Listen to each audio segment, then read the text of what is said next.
Hello. How's everybody doing? This is episode 96 of Snakes and Stogies. Feels late. What else is new? Actually, that's not true. He has 2 minutes. How's everybody doing? Show is brought to you by Puget Sound Pythons. They're joining us in the chat here. So Facebook, Instagram, YouTube. Please follow Jeff and Kendra doing some really cool stuff. They got scrubs, they got liasis, they got all kinds of stuff. Balls, really cool clown stuff. They have very good tastes in their collection. They're what is that? Oh, there's a giant mole cricket climbing at my feet. I'm not running solo, Cox. I'm waiting on Phil to get here. So, as usual, what else is new? Tonight we are going to be doing the raffle for all the stuff I got down here for the Snakes and Stogies raffle. It's going to be benefiting Asclepius Snakebite Foundation. There's a couple spots left. I think we're there. He is. You're late. No, I'm not. I have like 48 seconds left. Well, I just got done with the general intro stuff and was telling people that we're doing our drawing for the ASF. Yes. I don't know if you want to do that now. You want to do it later. I figured we'd if anybody's watching this and they want to get a slot, there's I think 7 left maybe. Go into the Snakes and Stogies Facebook group and see the post that I made. Slots are $20 a pop. You can get up to 3 slots. And so we got some sidecar cases, cigars in them. We got 3 different prizes. And it's all going to be benefiting ASF. So if you haven't got a spot yet, do it. Or if you got a spot and you want another one, do it. Totally. Me and Phil, like, we don't pocket any of this. Like, once it covers the cost of the actual items, whatever's left goes to ASF. Yeah, so 100%. I got the little Powerball thing ready. I got all the numbers in there, and we're ready to go. So excellent. Well, well, you know what? Let's do this. You already talked about the fine people at Puget Sound Pythons. Yes. Excellent. Okay. By the way, how's my audio with this microphone set up? It's good. All right. Excellent. I actually have a teaser for our next cigar raffle, and I'm going to hang on to it. Oh. I wanted to go get that if we can do that. So why don't you keep things rolling? I'm going to grab that real quick, and we can show that off. And then why don't we start doing the questions too? We'll jump into that. And then we didn't talk about those last week. So right. First off, important. There we go.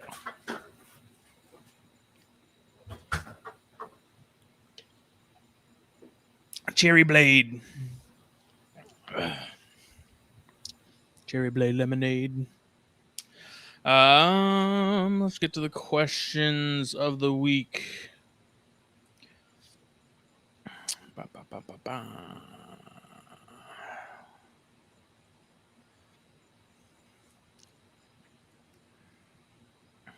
Let's scroll. Yikes.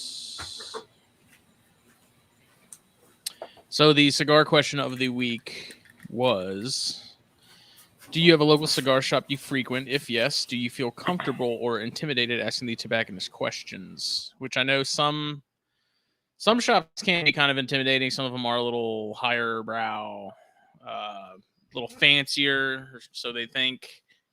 And that can be intimidating to some people.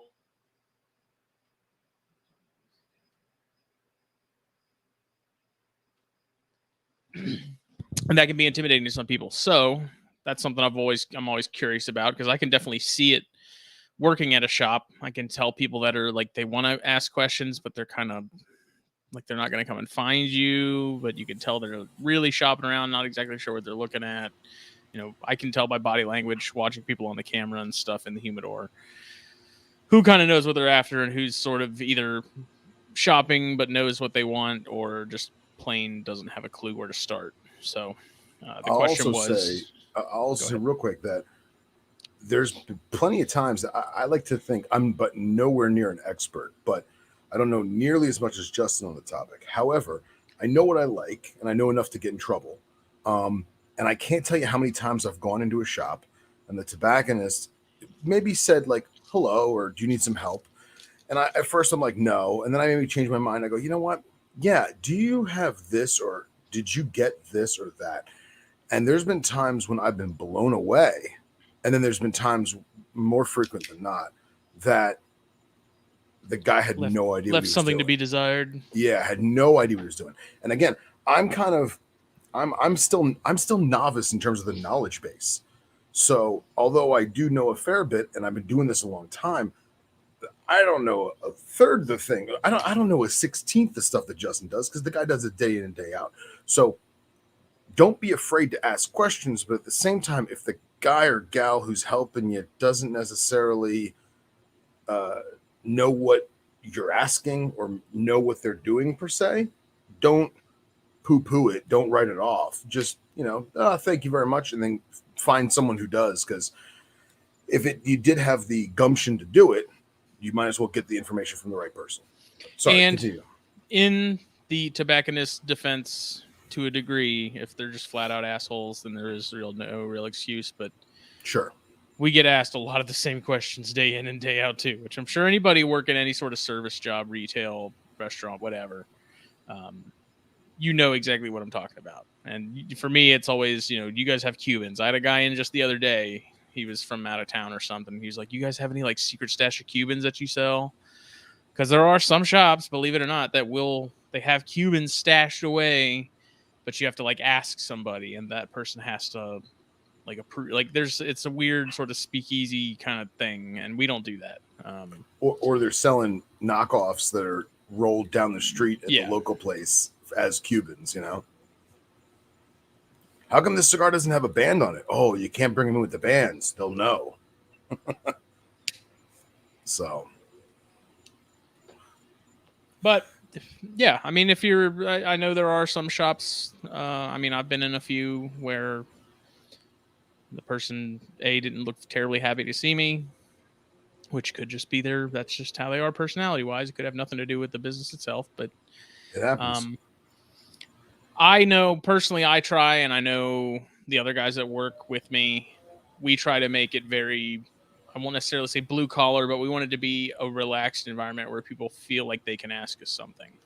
Right.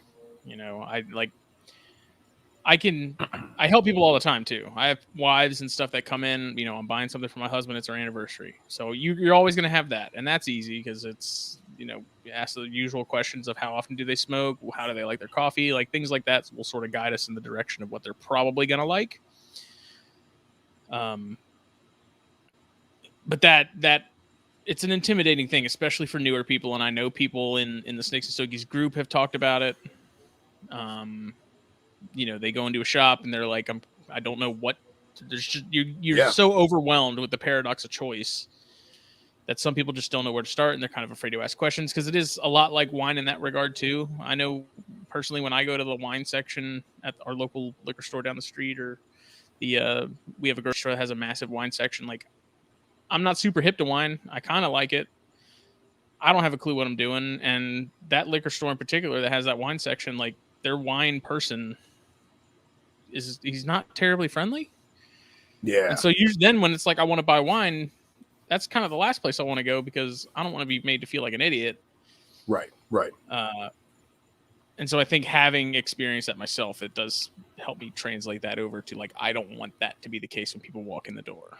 Sure. And that's a great way to think about it too, because I can't tell you how many times I've been discouraged, especially like when I was much younger and like really just getting into cigars, and like you go into the humidor and you ask the person that's there, hey, I'm looking for something X, Y, and Z, and they give you the eye roll and they give you that look like, oh, another beginner, like that kind of thing. Don't let that discourage you. That person's just a jerk. You know what I mean? Or maybe they're just burnt out. Yeah. Just be positive about it, and that's it. So, sorry, we'll read the question one more time. The question was, do you have a local shop, cigar shop you frequent? If yes, do you feel comfortable or intimidated asking the tobacconist questions? Cody White said, yes, there is a shop just down the street, and I feel comfortable asking questions. My questions are usually, I like this and this, but I want to try something new. I'm not usually blown away by their suggestions, but also not disappointed, and I'd buy that stick again. Okay. And that is kind of another thing. Like, if you ask suggestions, everyone's palate's different. We don't know what your palate is. We can give you something that's pretty, like, it'll either be spot on or it'll be close or it just won't be it at all. Like, we can't taste it for you is kind of what I tell people. Yeah. Because people ask, how does it taste? And I'm like, kind of depends on who you ask. Like, one person might say it's peppery as hell. One person might say it's not. It's everyone's taste buds are different. Yeah. Matt West said, I have 3 main cigar stores that I go to. The owner of one store knows more than me, but I know more than all of the employees at the other stores combined. I don't feel intimidated by any of them, especially the ones that know more than me. I like to learn. And that is one thing that's super frustrating to me. We used to have a kid that worked for us part-time, and he wasn't a cigar smoker. And to me, there's nothing dumber than someone walking in and saying, hey, can you recommend a cigar? And the employee says, oh, I don't smoke. Yeah, I mean, that's like, a wine person saying, oh, I can't recommend anything I don't drink. Yeah, you don't go into Starbucks and say, hey, how do you think about this new Sumatran blend? And they go, oh, I don't drink coffee. Or better yet, I've never tasted coffee. I don't like the smell of it. Like, really? Yeah, it's just bizarre. Then our buddy Jake Hansen over in Australia, we started working on that chondro puzzle he sent me like 2 years ago. We started on it, and it's actually really hard, so we kind of threw in the towel. And then last night I said, let's break it back out and get it done. It's 1,000 pieces, and it's ridiculously difficult. Jake said, cigar smoking is a very small fringe pastime in Australia, so there are just a handful of brick and mortar cigar stores in the entire country. Our stores tend to be very Cuban cigar centric and focus more on the upper class wanker image of cigar smoking, which is a big turnoff to me, so I strictly use online stores. Fair enough. Our buddy Vic at J Baby's Reptiles. My local store has a female tobacconist, and she's pretty knowledgeable and approachable. I never had any issues asking questions or taking her advice. Will Jordan, who is a regular frequenter of Buford Tobacco, said, great shop, but the bearded guy behind the counter can be a little iffy at times. Dan Colgan said, no, the shop owner here is a prick. I say, hey, Justin, send me some good shit. All right. And Dylan Peerless said, my local shop has been a big help. I go in on Thursday or Friday to talk to a specific worker. Couldn't be happier with the selection, which is good. And over time, you do develop, like, we have a ton of regulars at work, and I talk to them more than I talk to a lot of my extended family, honestly. Like, I have family that lives 15 minutes away, and I talk to some of these regulars more times in a week than I'll talk to that family in like a year. That's why they're regulars. But it gets to I have some come in, they want to change it up, and because I've built a relationship with them, a rapport and stuff, like, I know sort of I know their palate, and so it makes it much easier for me to recommend something and find something that's sort of that I think is going to be up their alley. And I think that's a cool part of the job, is like someone can walk in that and they say, give me something, and you just walk back there and grab it and give it to them, and then they're more than happy with it. That's a big high for me for the job, is when someone wants a recommendation, they come back in a week later, 2 weeks later, and they're like, that was awesome, I want more. That's what really rustles my jimmies. It's the way to do it, man. I'm trying to find the other question. Where did it go?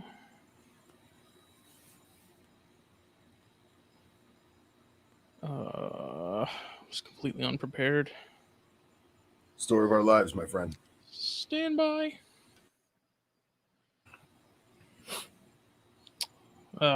me search it up real quick. Damn.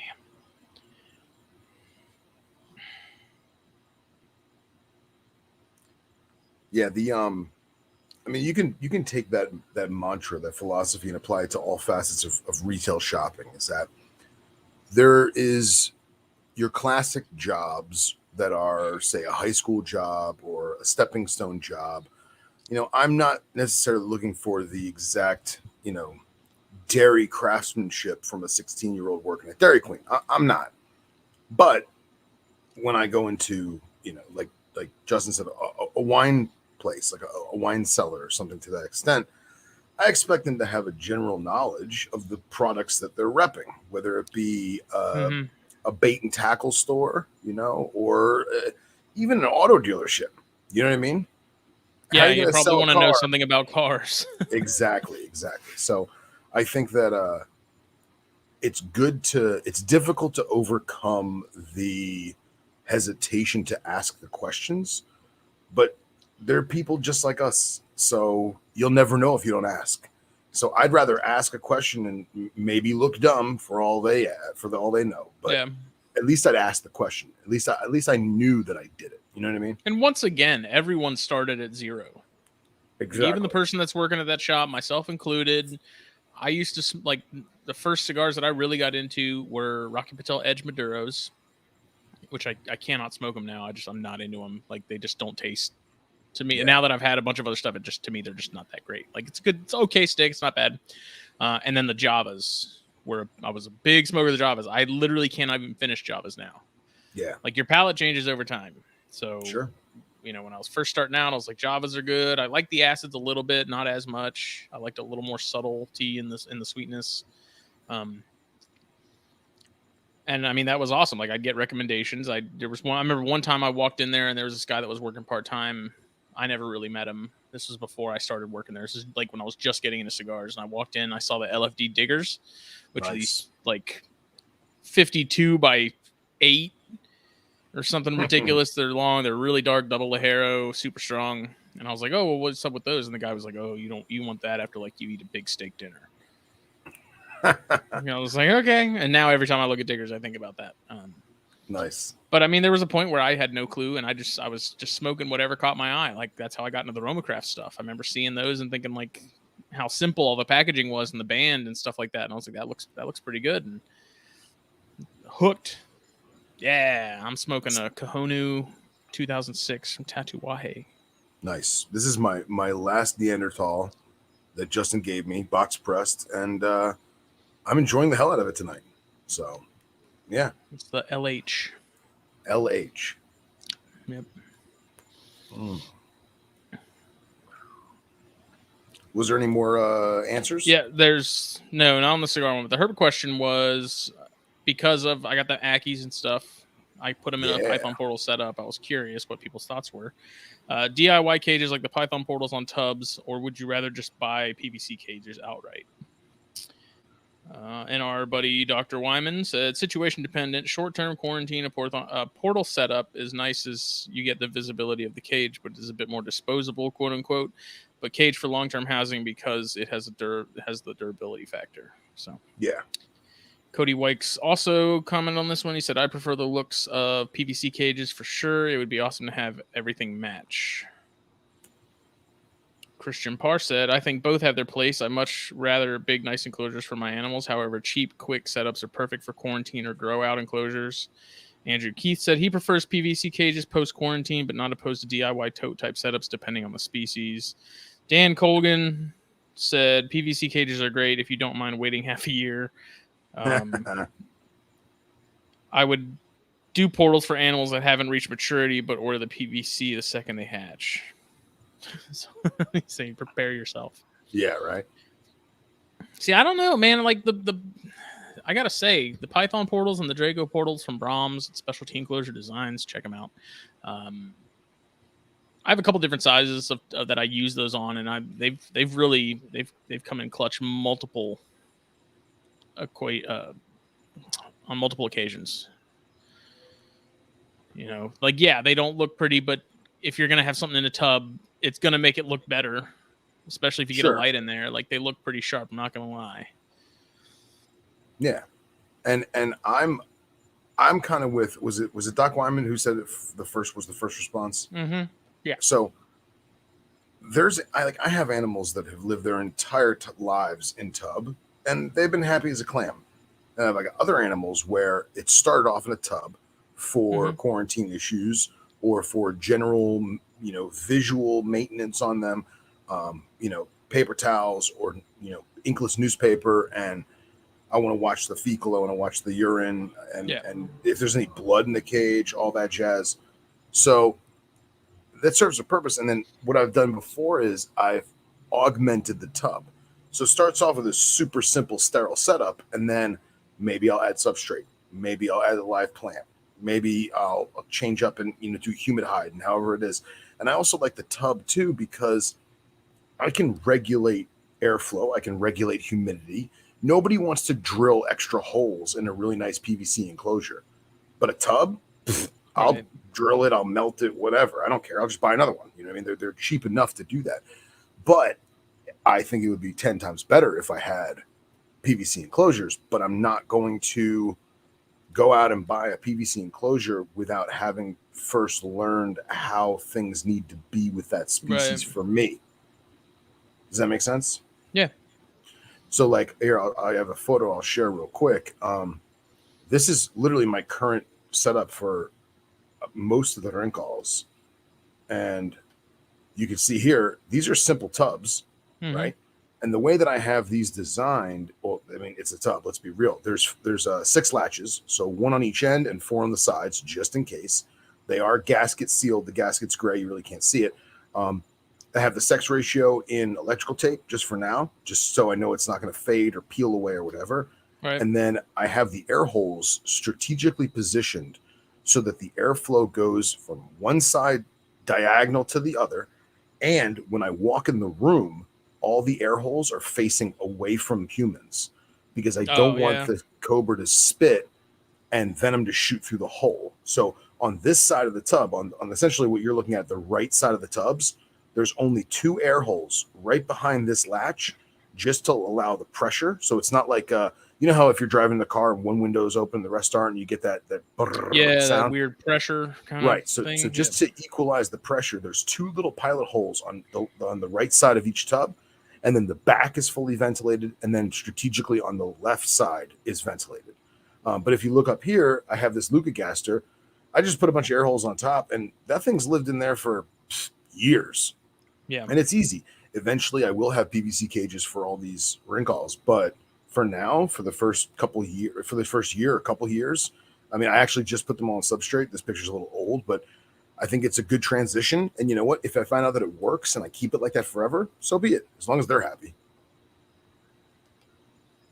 Yeah.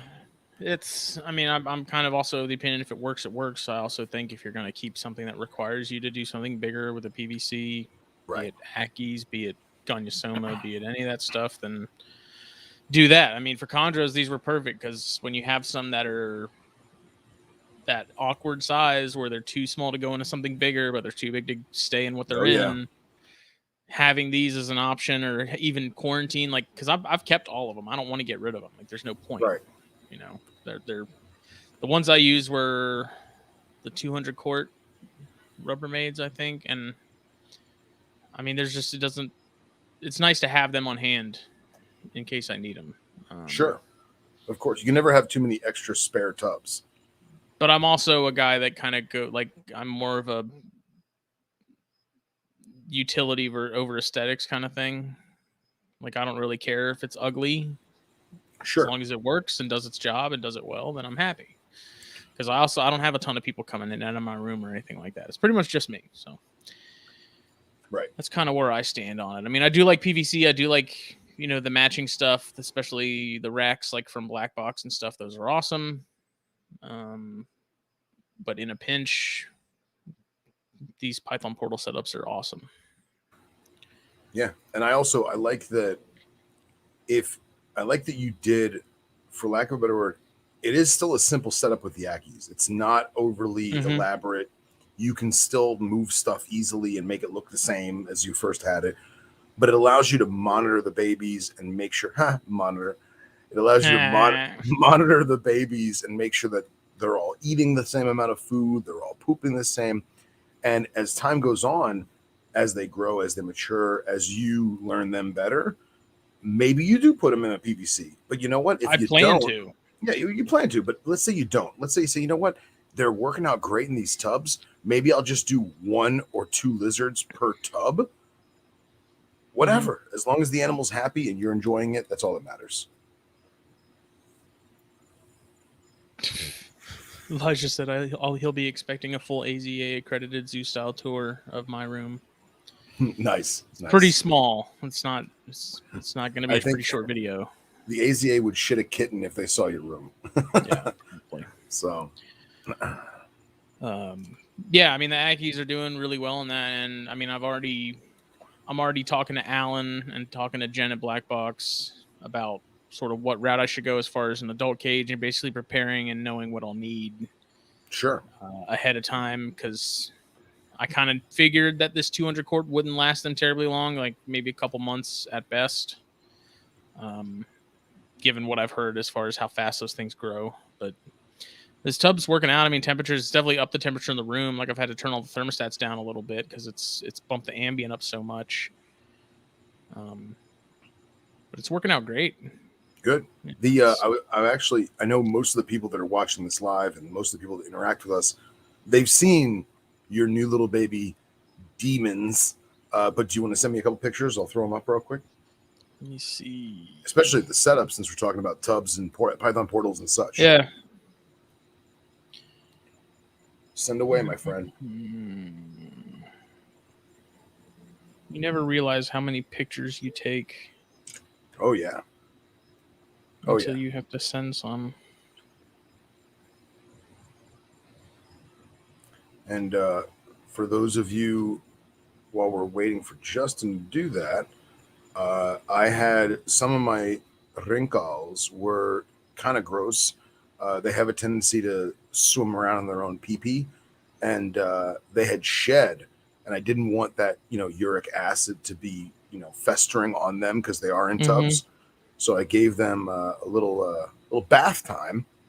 So for those who didn't see when I post on Facebook, I put a little bit on Instagram, but here is some wrinkles. Bill Bradley sent me a Zilla Pro Soul, and that thing is awesome. Nice. You want to talk about freaking hot? That's the way to do it.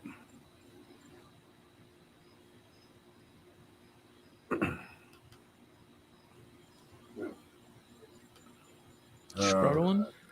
Yeah, the laptop, it doesn't like live photos, so I have to turn the photos like to normal. You know what I mean? So here's one of my. That's a male. Yeah, and for those of you who are unaware, Ringals have several different defense mechanisms. One of them is to feign death. Basically, they will play dead just like a hognose snake will. They're hognoses. They're hognoses. They're African hognoses. They'll invert themselves. They'll stick their tongue out the side. They'll open their mouth. They'll musk. And you can, it's really creepy. You can pick them up and they'll be completely limp. But the minute you get to like where their hood is or like their tail tip, they will wake up with a fury. In all the years, right? All the years I've been doing this, I've never seen one do it. And I guess this particular specimen was a little dehydrated. And when I went to scoop him up, he did it.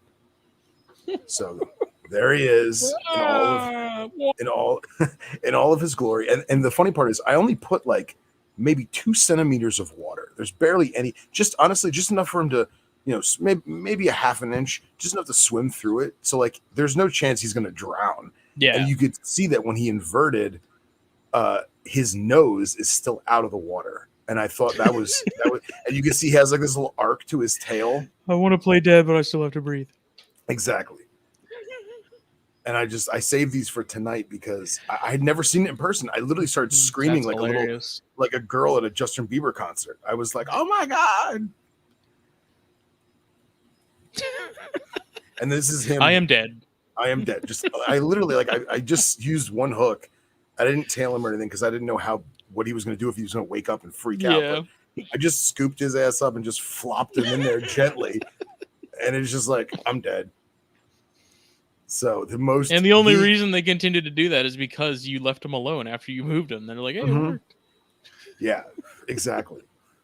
So all this, and I threw a rat pup in there, and then I closed the lid, and then I moved the tub, and then all you hear is the rat pup, fighting for its poor little life. And I was like, oh, I guess he woke up from his nap.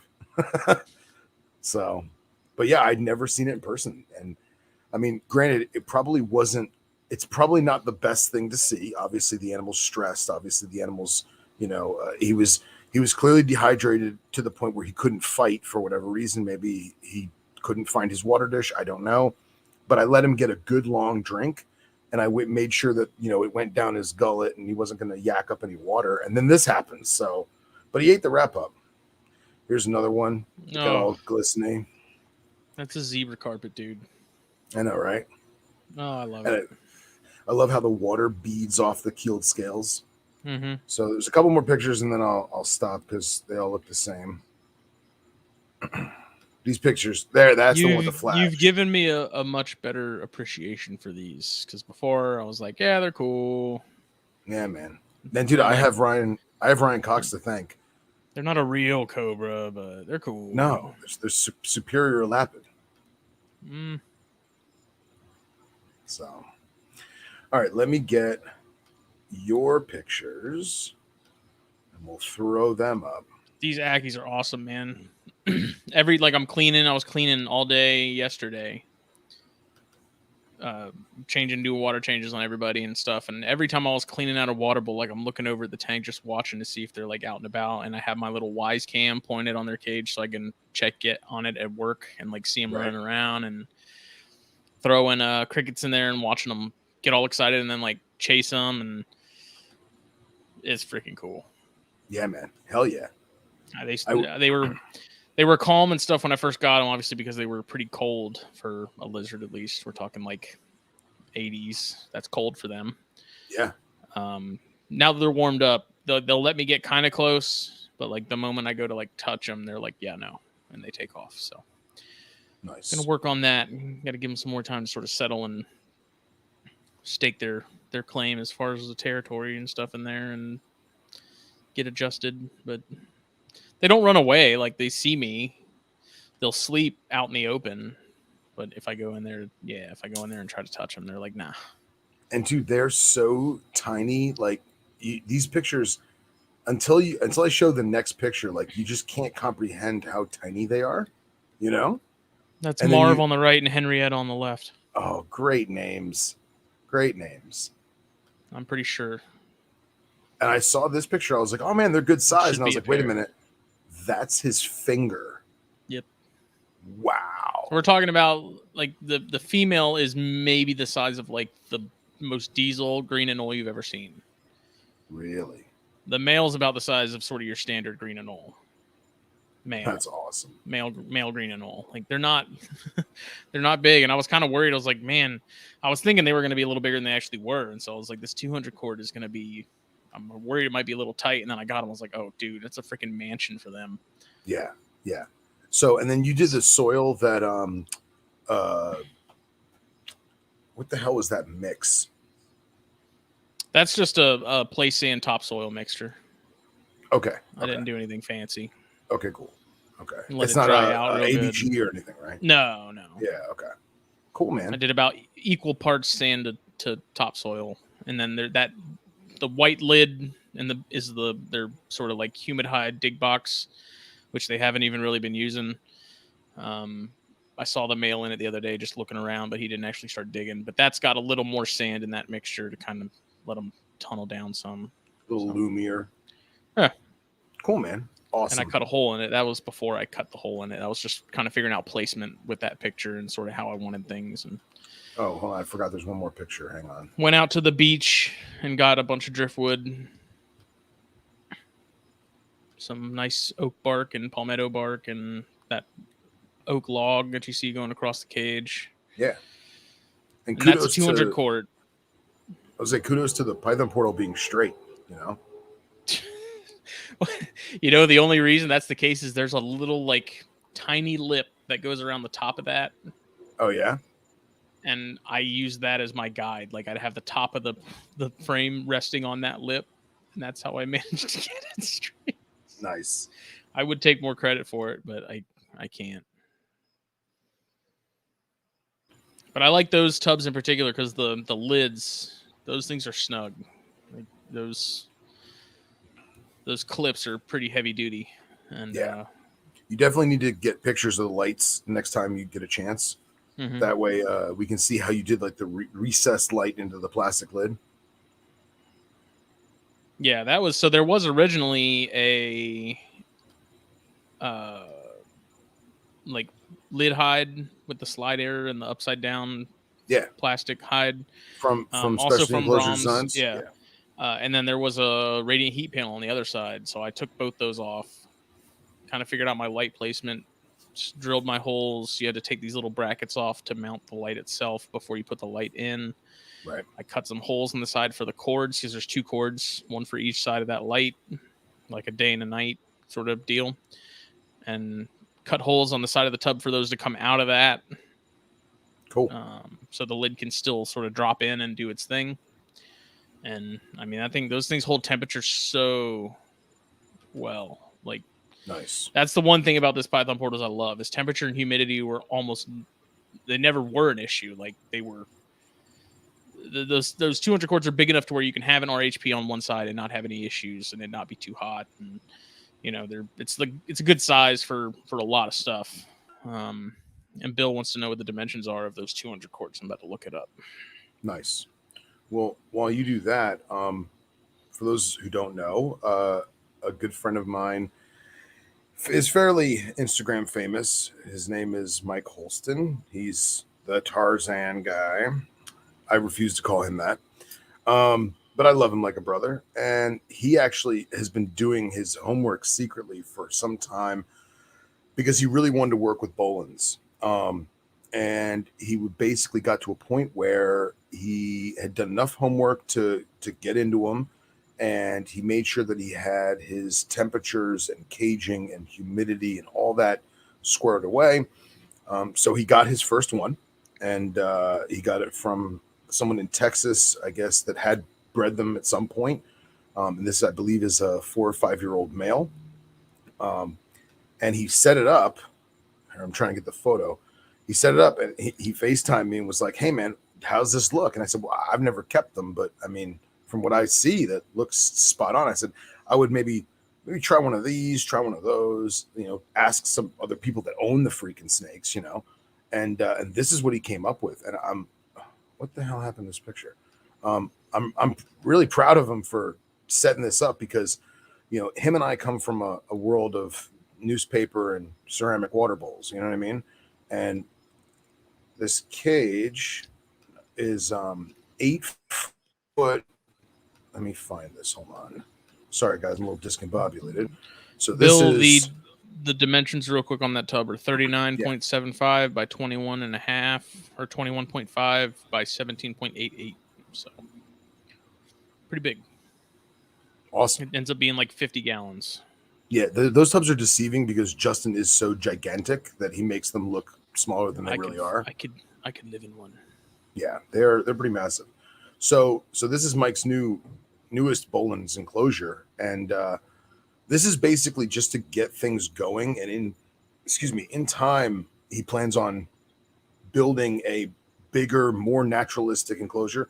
This is kind of his just get things going kind of plateau, but he's got multiple different types of UV B and A on top. Let me get my cursor here.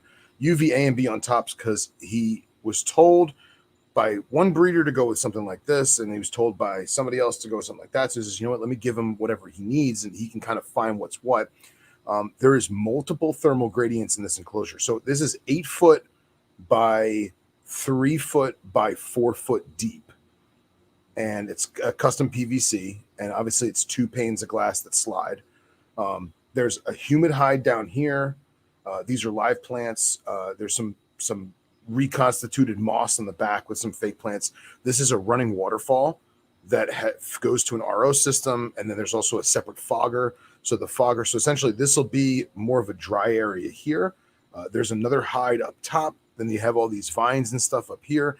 And then he actually didn't know about Brahms and specialty enclosure design. So I told him about the tracks for the black plastic hides. So he's probably going to do 1 or 2 of those. But I just thought that this was relative to what we were just talking about, where this, you could do a tub, but you can also do PVC. And it comes down to what is going to suit your needs best and what's going to be best for your critter, you know? And there's no reason why you can't go from PVC to a tub or vice versa. You know, just because Justin and I start off in a tub and then as the animal grows or matures or whatever, it goes to a PVC, it could be the opposite. You know, he may find that this giant, beautiful enclosure doesn't work right. And if it doesn't work, then he's got to alter it. So time will tell, but I thought that was pretty cool. He about find that out today. And yeah, I hope he doesn't get mad that I showed this. I don't know, Henry. Henry asked, does it need to have some colder air coming in? He does. He actually has a separate air conditioning unit specifically for that room, and that's the only animal in that room. He has blower fans that will essentially pull air from the room to put it into the enclosure, and then on the other end, I don't know if it's the top or the bottom, he has another fan system pulling air out. So there's a kind of a constant fresh air flow. But right now, I think he said the ambient in the room is like 69 for now, and just to kind of see how things go. But I didn't have time to really talk to him too much about it, and I don't really know a lot about bones, so I wasn't very much help to him. But I thought that was pretty awesome, and I hope it pans out well. So, how were the field eye doing? They're doing great. They both ate a live hopper mouse each. They probably could take an adult mouse, but I didn't want to give them too much fur because I don't know what they were eating in the wild. They're completely field collected. So if it's been living on lizards its whole life and all of a sudden I give it a bunch of mammal fur, I don't know if that's going to mess up the GI tract. So just to get some meals in them and get some blood and guts and stuff in them, I went with a much smaller prey item, but they both ate it, and they ate it through overnight. I literally threw live in, checked a couple hours later, the mice were gone. So I had them for 10 days, fed them. Now I'm going on almost another 10 days. I'll probably feed them Wednesday again. So, but they're doing good. They're easy peasy. It's crazy how all that Saharan and Near Eastern species, they are a completely different monster at night. You know, in the day, they're kind of just sitting there. They kind of don't do anything. You can use one hook and just scoop them up and move them. And then at night, there's the huffing and the puffing and the saw scaling. And it's pretty impressive at night. So thanks for asking, Dan. I'm checking to make sure we don't have any more slot buys. And then I guess we can go ahead and do the drawing, and then we can get into some Toxicodryas, Boiga, Telescopus stuff. 100%, man. I broke out Dr. Fry's book. I got some links that I wanted to throw up, so this will be fun. I'm excited. Do we want to go ahead and do the drawings now? Yeah, you know what? The live show's been going for, 48 minutes now? So I say now is a good enough time as any. Let me make sure.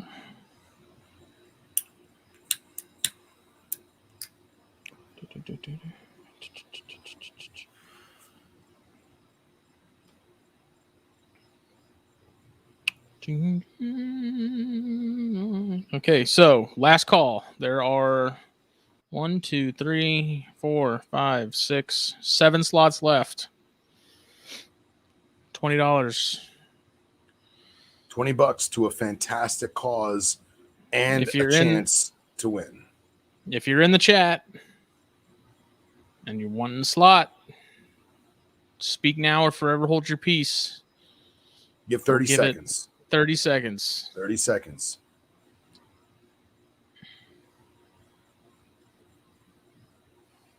And during those 30 seconds, anyone who thought that it might be a good idea to keep elapids this picture should, in theory, discourage you.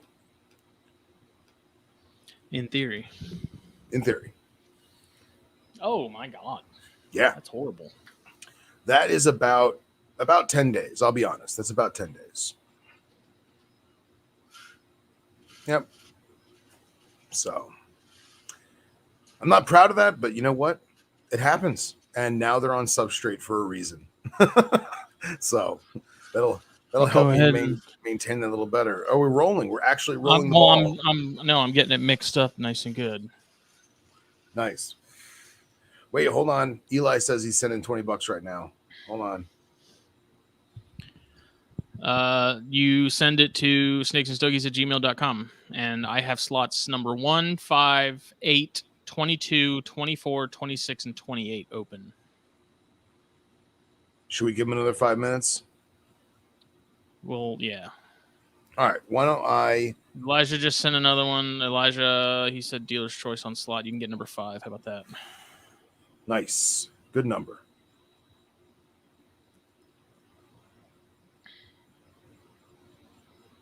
Billy Jenkins says he claims 22. Okay.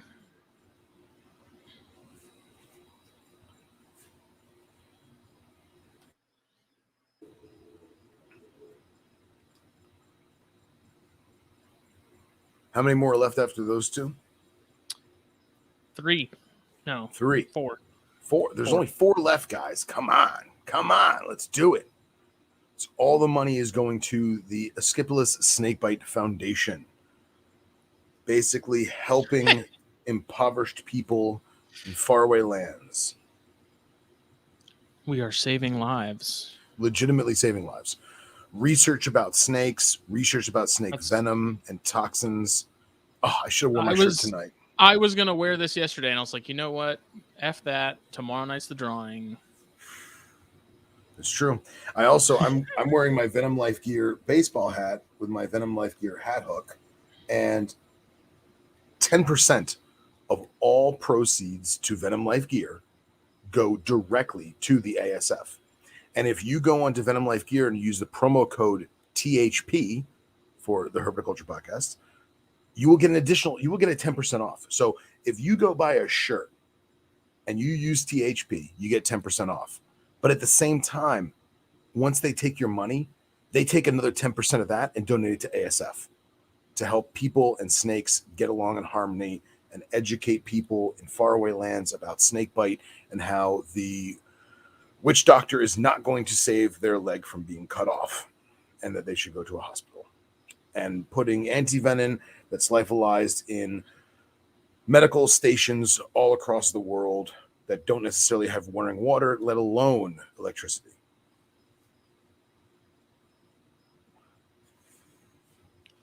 Andy Middleton says he's going to get some Travel Series hooks when they're back in stock.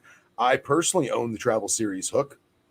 I think it's phenomenal. In fact, that is the one snake hook I probably use the most in my room. Steven, I gave you slot number 1. Nice. Steve Poole, slot number 1.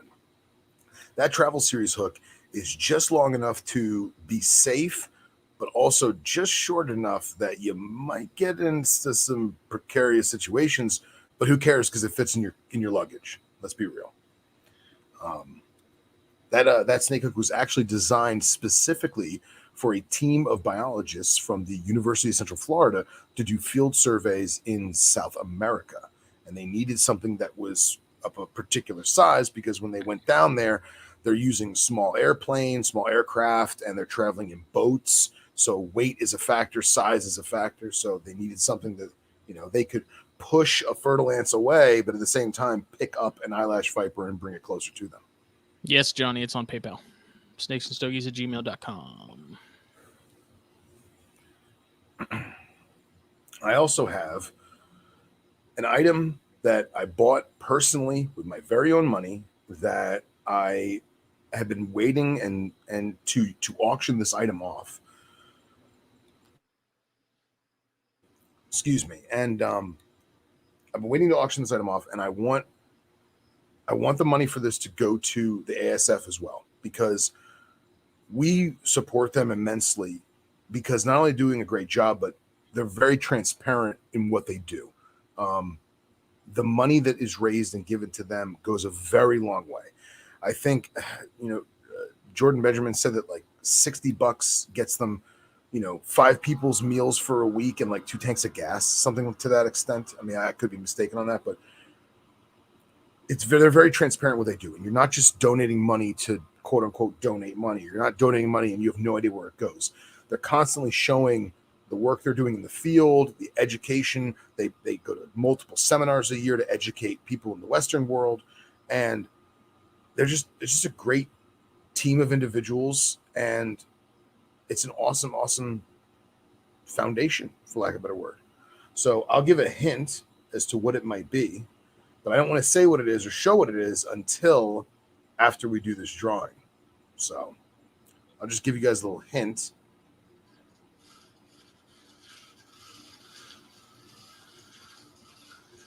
Oh. Forgive me for clearing my throat so much. All right. So what? We fill all the slots? Not yet. What, 2 left? Hold on.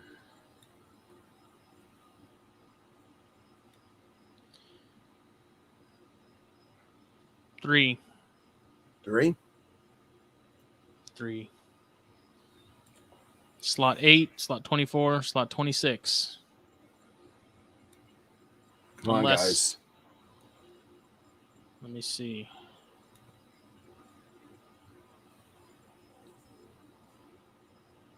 All right.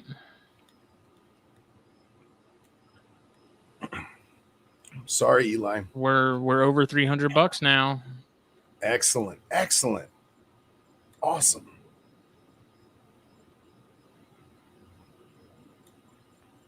How many? Still 3? Yes. Do it again. He missed. Here, I'll give you the side of the box this time.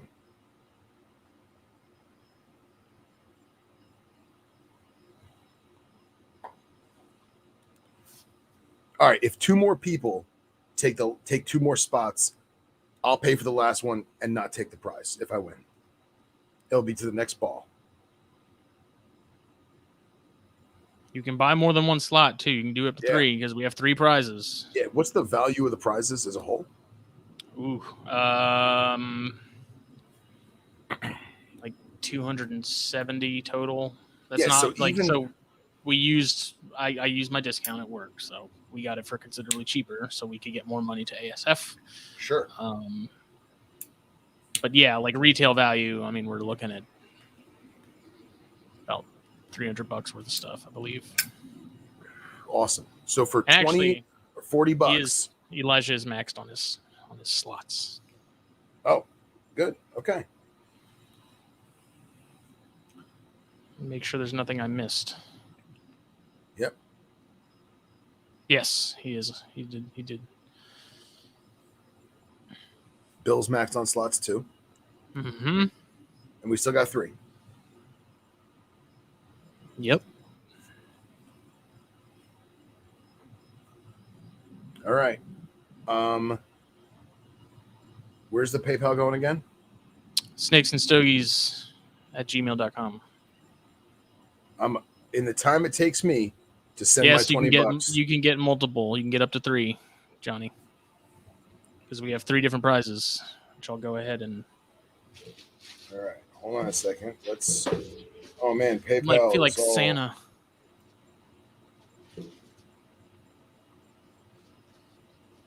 All right, snakes, and it's is it A and D, not ampersand, A and D. Yep. Snakes and Stogies. Can't find the right person. Search. Why is it not coming up? Snakes. You spelled snakes right? And yeah, it's not coming up. Interesting. Johnny said he'd do 2 more, so that would leave us 1. Well, if I figure out how to work PayPal, then that'll be it, and I'll take the last one.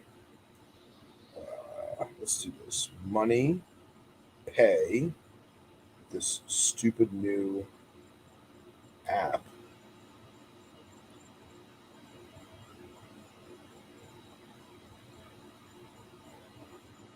Look at this.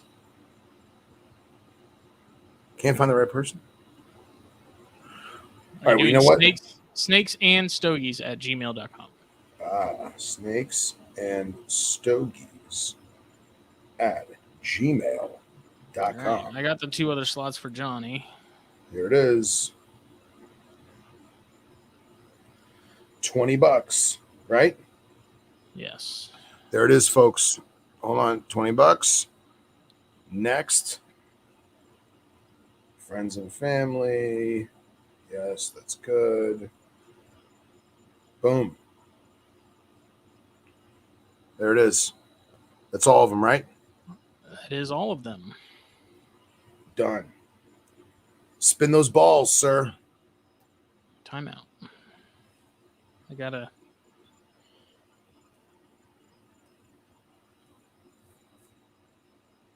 We'll do.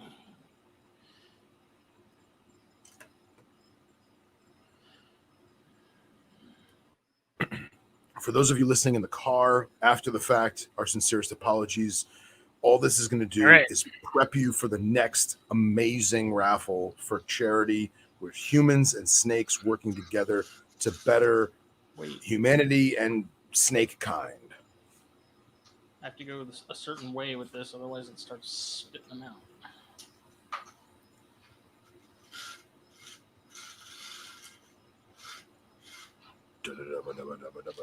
Dang it. All right, we're going to make this real easy. I'm going to shake it up and then I'll roll it because so y'all can hear it. Daddy needs a new pair of shoes. All right. Daddy needs some new Bitis Parviocula. This was the best Dollar Tree buy of all time. So, first prize is, we'll go ahead and start with the sort of the granddaddy. You can see these right here, you know. Sidecar case. This is a 10-count sidecar case. Inside is a warped Chinchaye, a Dunbarton Tobacco and Trust Mike Rita, Liga Privada number 9 Toro, Liga Privada T52 Toro, and then a Plasencia Almafuerte Salomon. Almafuerte. And then there is a big Boveda pack in the bottom of this. And so the way I have it is, if you already have a travel case and you do not need another one, you can tell me that you would rather have more cigars, and I will trade in this for more sticks. So I know, like me, I have a bunch of travel cases already, so I know there's a couple other guys that have cases, so I figured that way you're not sitting on a ton of these things. Sure. So we'll go ahead and spin it a few more times. Are we ready? We're ready. This is like the wizard hat thing in Harry Potter. Gryffindor. It has spoken. Ooh. Let me see. Show it to the camera, my friend. You won't be able to read it. It's 6, which is 6. Dan Colgan. Again. Excellent. Oh. All right. So congratulations, Dan. Because you can't win twice. Oh, really? Yeah, that's why we were doing 3 slots. Oh, I get what you're saying. Okay. So I'm sure Dan will let me know what he wants as far as that goes. He actually just got an order from me in the mail today. So it's kind of funny. So next is another sidecar case. This is a 5-count. This one has kind of a little Roma pack. So a Neanderthal LH, which is what Phil is smoking at the moment. This glare is horrible. a Baca Toro, a Neanderthal HN, which is my personal favorite, and then Romacraft Aquitaine Toro, and then there's also a Boveda pack in the bottom of this. So awesome. Let's go. Let's go, Brandon. I don't know how I'm supposed to spin this thing. It has a ball.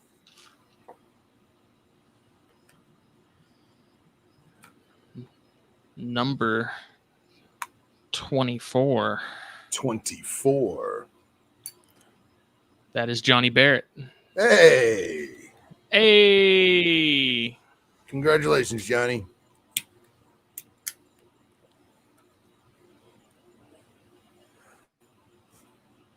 Very good. Third round. This is great. This is a Romeo and Juliet 1875 Nicaragua set of 5, and then there's an ashtray in here. I have one of these ashtrays. Pardon this one, it's gross and dirty. It's a nice ashtray. It's pretty nice. I'm not gonna lie. It's a nice, thick, hard plastic. And these cigars are actually really good.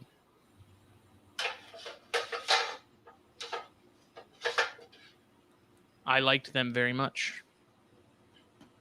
And these look like the cellophane in these looks like it's ambering up real nice too. So these, we've been sitting on these a while. I think we got them either towards the beginning of the year or last year. And I don't know, we had so many of them. I like them. Like I said, it's basically they retail for like $50, so it's like you get the ashtray for free more or less. So awesome. Let's see. And I don't care what people say. You can never have too many ashtrays.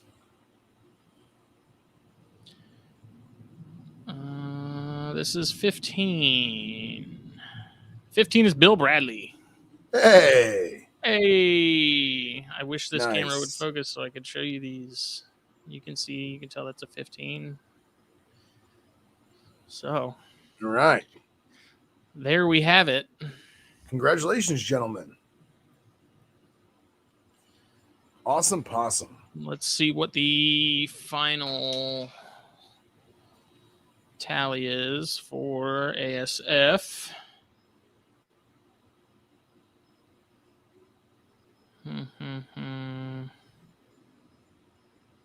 you got mine, right? Yes. Good. Excellent. $369. Wow. That's amazing. That's fantastic, gentlemen. Gentlemen, ladies, everyone. Thank you, everyone, for helping. Thank you, everyone, for participating. It's half the fun. And definitely go and check out the ASF's website. They are partnered up with a company called Bonfire. That is a non-for-profit organization that makes apparel, apparel and souvenirs for non-for-profit organizations. So when you go on to the ASF store and you buy the beautiful shirt that Justin's wearing right now, all of that money goes to ASF because Bonfire itself is the facilitator of the non-for-profit. So should we do a fourth one and buy someone a shirt? If you want to, I'm in. All right, let's do it. Let's do it. So if you win, we'll give you you tell us what size shirt you wear,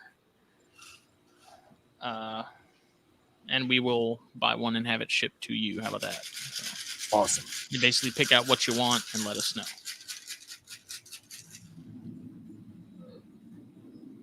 We lost a ball on the floor. Well, that's the one you should get. No, like it fell out of the side where you put them.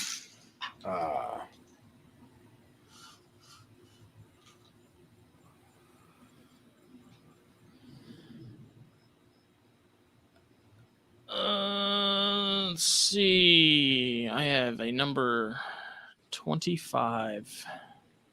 Elijah! Hey! Look at that. Congrats. So we'll figure that out either tonight or tomorrow. Get your shirt size and stuff, and we'll go from there. I'm going to go ahead and send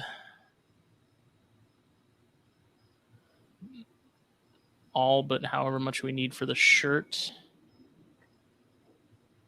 Custom amount. How much did your shirt cost after shipping and stuff? Do you remember? Me? Yeah. I honestly can't remember. It was like last year. It was right around 20 something. Okay. Sitting in the waiting room.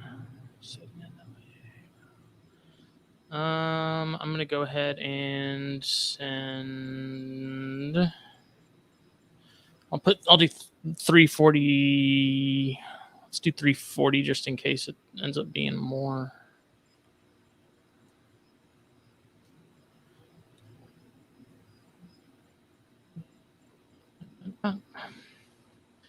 There's a comment from the Snakes and Stogies.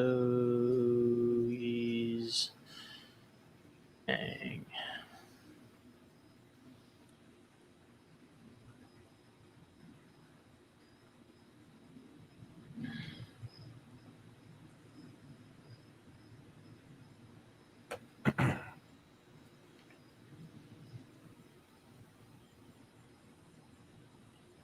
Awesome. And see, this is why we do these things, guys and gals, because it's fun and we're doing a good thing.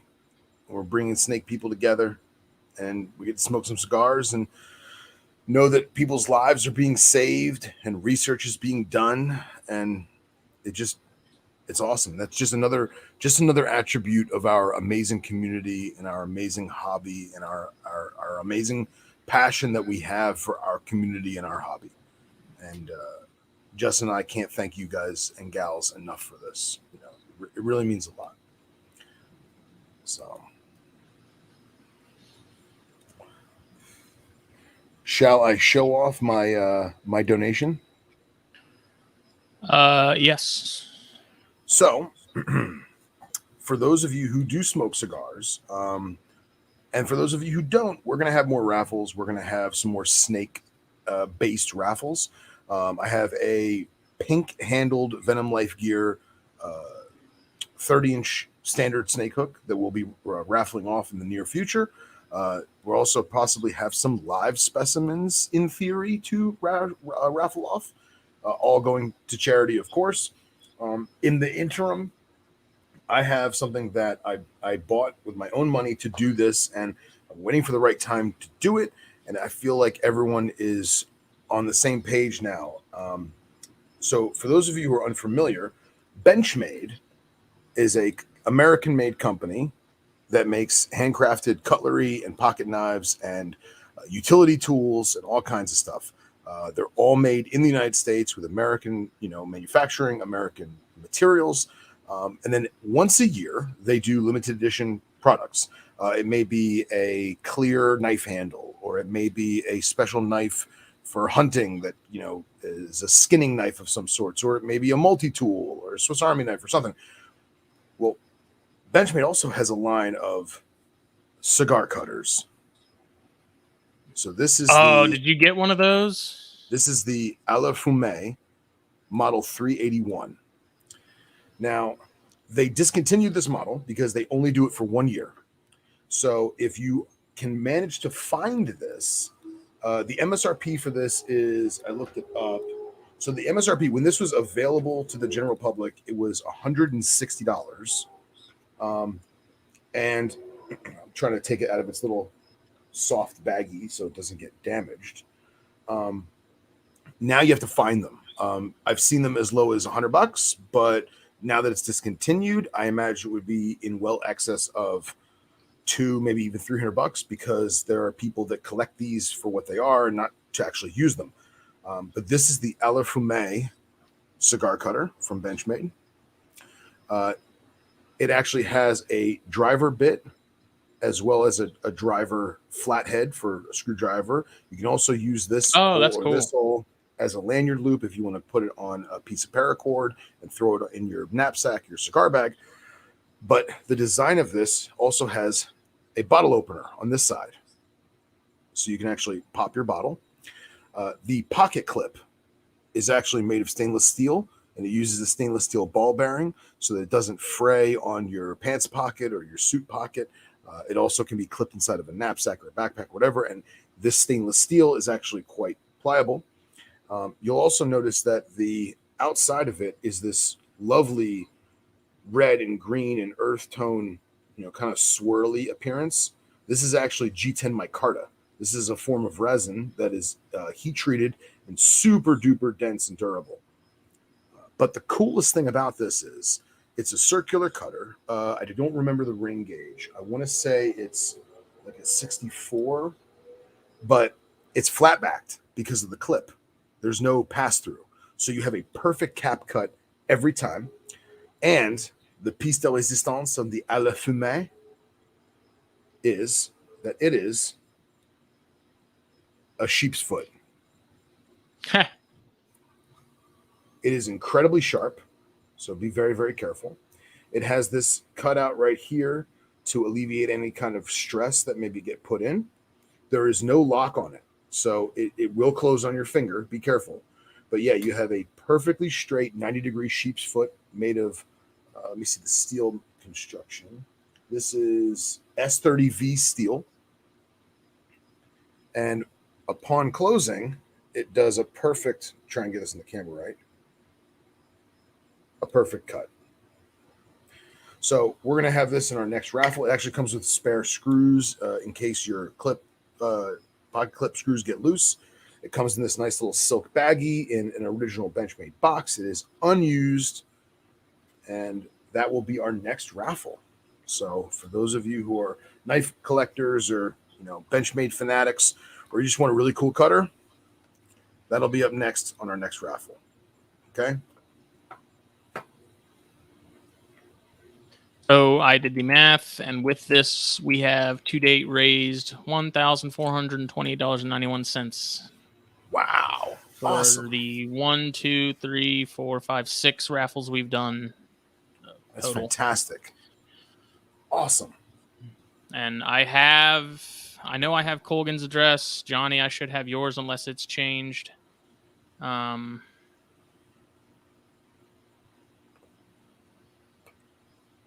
me see. I just got another 20 from somebody. I'll have to message them. So that's awesome. I like it. I know I need to text Brent and let him know because I know he'll be pretty pumped about that. Absolutely. Oh, let me fix my camera. Maybe we'll finally get Jordan Benjamin on the show. Yeah. So he's a very, very busy man. So it'll be an honor. Thank you all for participating. Yes. I should have everyone's addresses, like I said, so I will get these out within the next couple days. And yeah. So. Hell yeah, folks. Hell yeah. Lisa, we just finished them. Do you want me to send that 20 back? I will, if you need me to.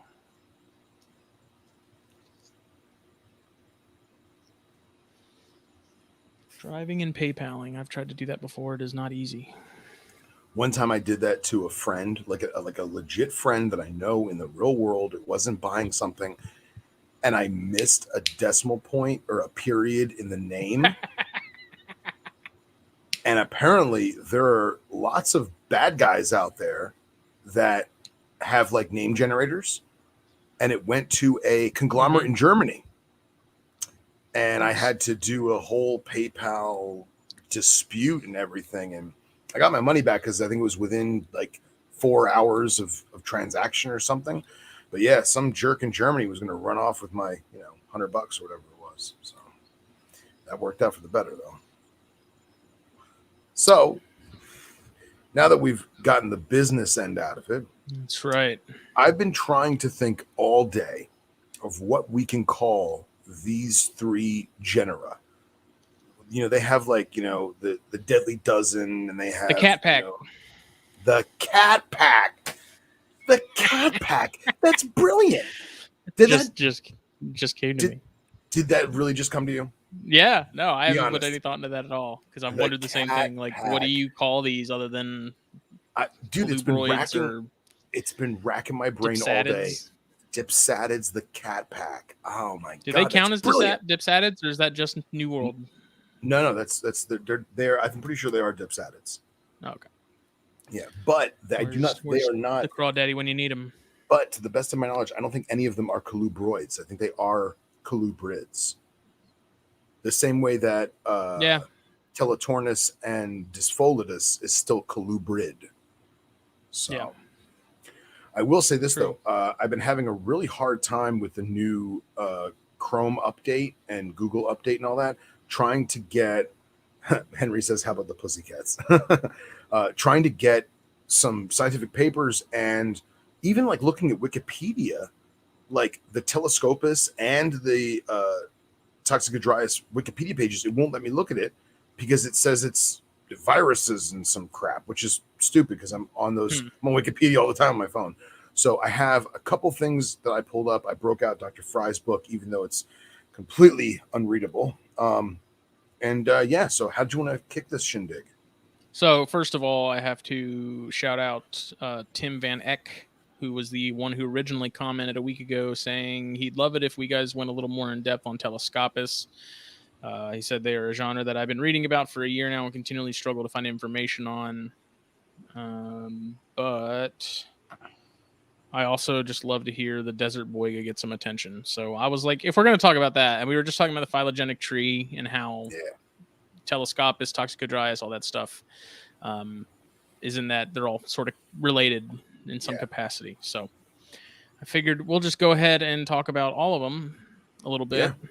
I wasn't sure what you prepared, so I didn't prepare anything. I meant to grab that paper and pull it up and stuff, but I wasn't sure if you had already or not. So no, I have one paper that I don't understand. It won't let me.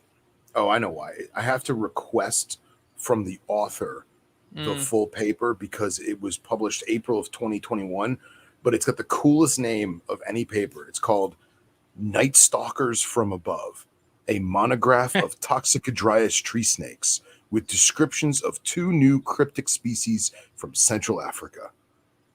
How cool is that name? Night Stalkers from Above. Awesome. So it's pretty cool when they get creative like that. Oh yeah, absolutely. I'll try and dive into that in a minute. And then I also have a paper on, I'm going to butcher this name. It's Telescopus Renapoma from Afghanistan and Pakistan. And Renapoma? Is it Renapoma? I'm assuming so. Okay. So Renapoma, which is way easier to say than what I was trying to do, but it basically shares the same low valley, high altitude desert environment as Pataeus mucosa and Naja oxiana, and it's basically that crazy high altitude mountainous landscape, rocky terrain between Pakistan and Afghanistan. So I had pulled up that full paper with some really cool pictures, so we can share that. But how did you want to dive in? You want to start with Boiga? I want to start Telescopus since that was sort of the requested. Okay. We'll go with there. I'm going to see if I can pull up the paper. I thought I have it somewhere. The Wikipedia for Telescopus is actually pretty vague, but it breaks down damn it won't let me open this on this computer. It breaks down the different species and then some of the subspecies. And I was actually, Hendog was kind enough to send me a paper earlier on toxicity of certain Telescopus. And I tried to find some of my hard literature on toxicology or toxinology of anything Telescopus, and there's really nothing out there except for let me won't die. So let me get that one book, the venomous bites from non-venomous snakes, real quick, because there may have been something in that about it. Let me grab it. Sure, absolutely. I'm gonna pull up the Telescopus. And forgive us, we are prepared in our minds, and then we realize, oh yeah, we have to show it on screen too, so that kind of puts a hindrance on it. So Telescopus is a group of old world cat snakes, essentially a arboreal and semi-arboreal species of colubrid that is rear-fanged venomous, that hails from sub-Saharan Africa all the way up the East Coast, around the Sahara Desert, and then branches up into the Near East and up into the Middle East and Central Asia. As of right now, there is 1, 2, 3, 4, 5, 6, 7, 8, 9, 10, 11, 12, 13, 14 species that are currently described. And depending on the person you speak with, I believe 6 of them are considered subspecies. However, they're so visually different, as well as DNA and scale count and all that jazz, that they basically give them their own speciesship. There aren't many of them in the pet trade. There used to be more. Most of them were the sub-Saharan African species, which the 2 main ones is Beatsie, so Telescopus Beatsie, which is Beats tiger snake, or the Namib tiger snake. It gets its name because of its bright yellow or orange coloration with black tiger stripes. And the other one is Telescopus semi-annulatus and semi-annulatus semi-annulatus, a subspecies. Those are going to be your southeastern tiger snakes, and they branch up from southeastern, like KwaZulu-Natal, all the way up through Mozambique, and some of them even branch up into East Africa, into tropical Ethiopia, southern Kenya, into Tanzania. I don't know if there are any barrier island localities, but that is something I want to look into, because I kind of have a thing for barrier island snakes. Let me get you some pictures, because I could talk about it till I'm blue in the face, but if you guys can't see it, what's the point? Telescopus semi-annulatus. And this is the snake that most, when people speak of Telescopus, this is what most, at least Westerners, think of. And you'll obviously see why it's called the tiger snake.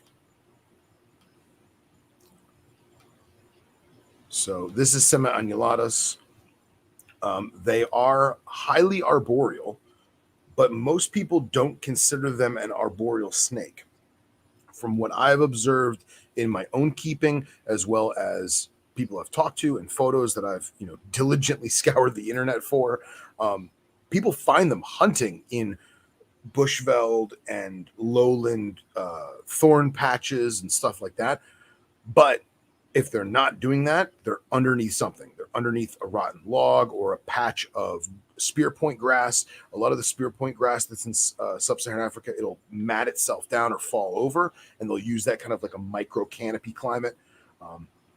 The semi-annulatus is more commonly found in urban environments than the Beatsie. Let me just find here. These are some pretty good traditional looking ones. You'll notice the bands and saddles are a little more broad. Some of them fade a little bit towards the pectoral scales. And then, just like many of the other cat snakes, they have that crazy cat eye shaped pupil. And they have a very, very long tongue, and they will flatten their head out. You can see in this one, he's kind of assuming a defensive posture. But a lot of people will handle them. It's something that I think comes down to the individual animal, because let's be real, if it's posing a defensive posture, I'm probably not going to pick it up. People do get envenomated by them, and it doesn't have the best reaction, but it's also not necessarily life-threatening.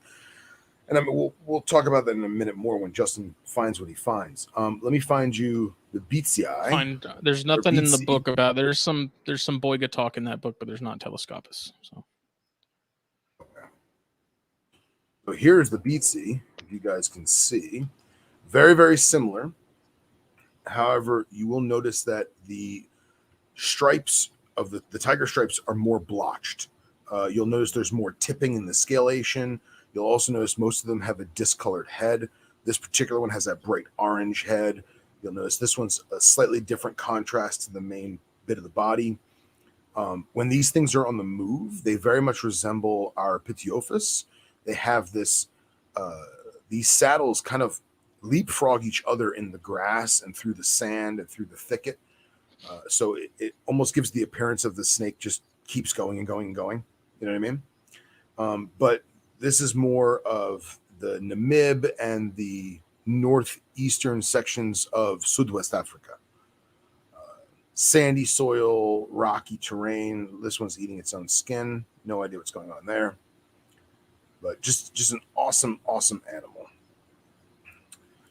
Another one that is fairly frequently seen in the hobby is Telescopus Dahara.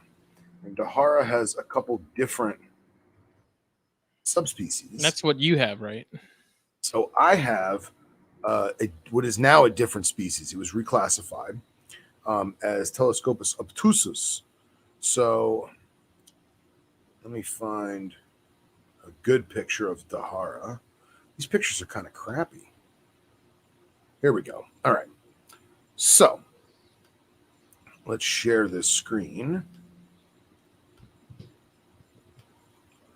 So Telescopus Dahara is essentially your, I mean, I don't even know what the common name would be now.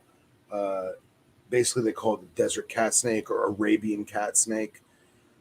They are found from the Sinai Desert east up around into Israel, Jordan, southern Lebanon, over into Saudi Arabia, and even up into parts of Iran. They reach out farther too in other areas, but very little is known about the geography of it because you got to go to these places to find it. You know what I mean? But what's cool about them is they come in a wide assortment of patterning. The typical pattern is kind of this braided look, tans, taupes, drab colors, some hints of red and rust, and predominantly lizard eaters, but they'll eat almost anything. So I actually have my pair of baby Obtuses. The male has already eaten live pinky for me. The female has not, so I might have to try something a little different.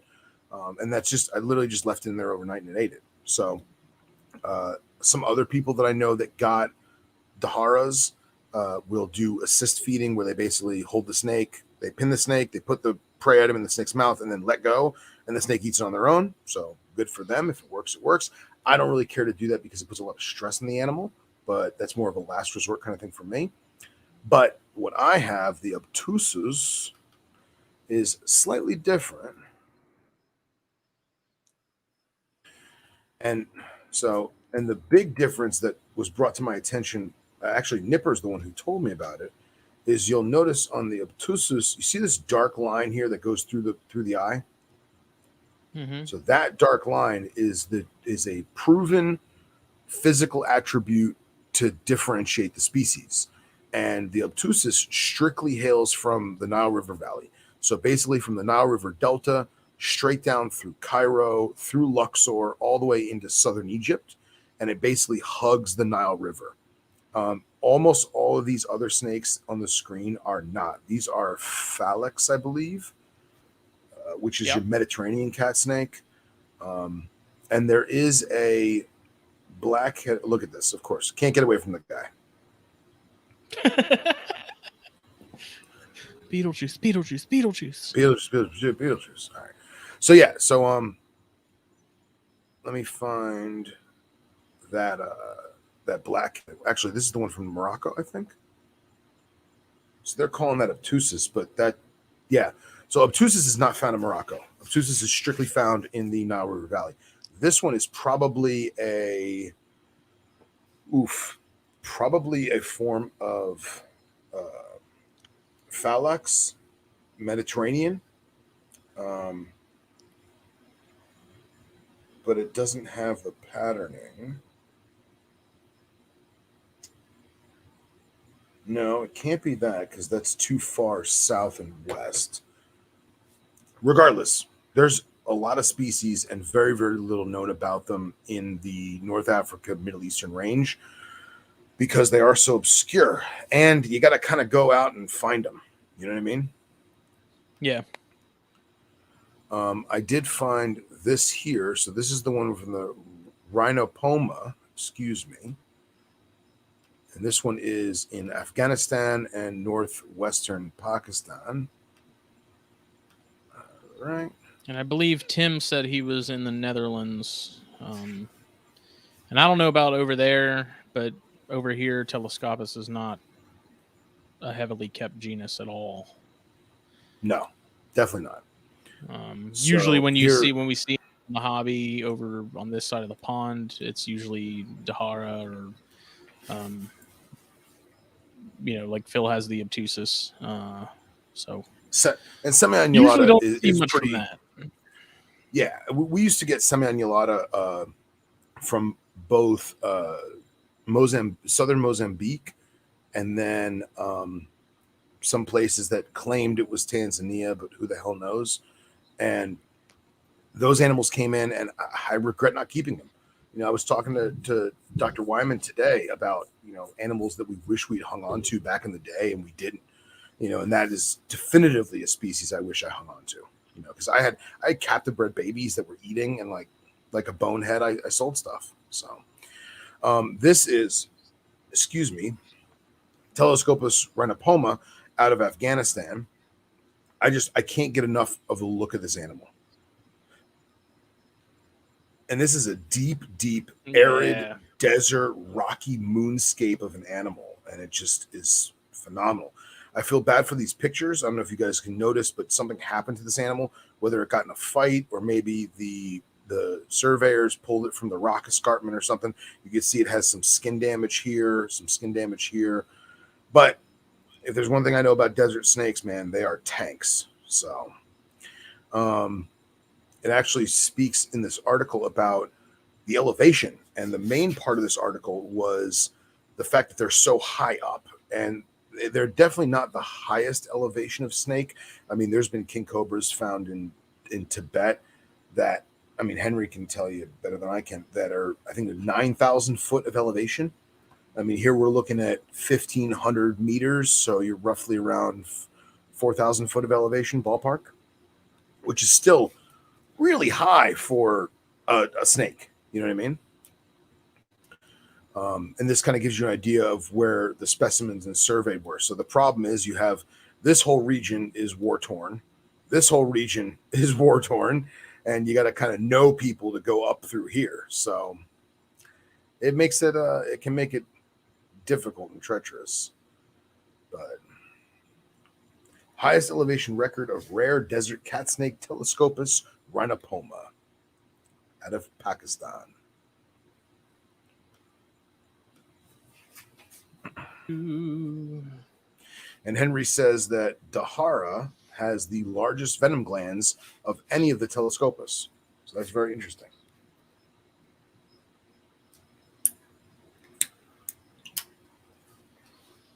Yeah, so we don't see many over here. I'm assuming a lot of that is probably because most of the countries that they're native to aren't exporting, be it political or CITES.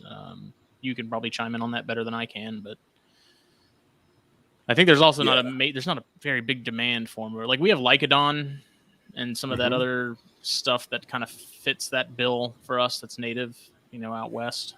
Right.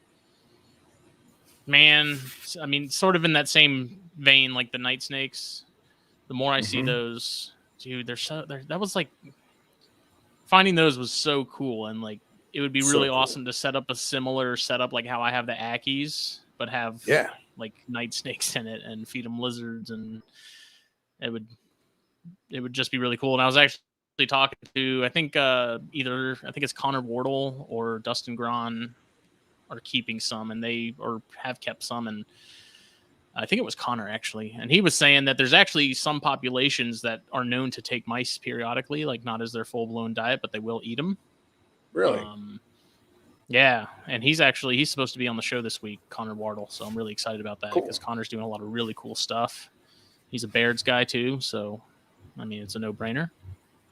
Awesome. And yeah, night snakes would be fun. They're so small. Like I don't know what it is about me. Like I'm a big man. I like small snakes. I don't know what it is. Like I've always liked smaller dwarf stuff, like dwarf monitors, Renapoma, the tiny thumbnail darts. I don't know. I like small. You like what you Maybe like. it makes me feel like a giant. Maybe that's why.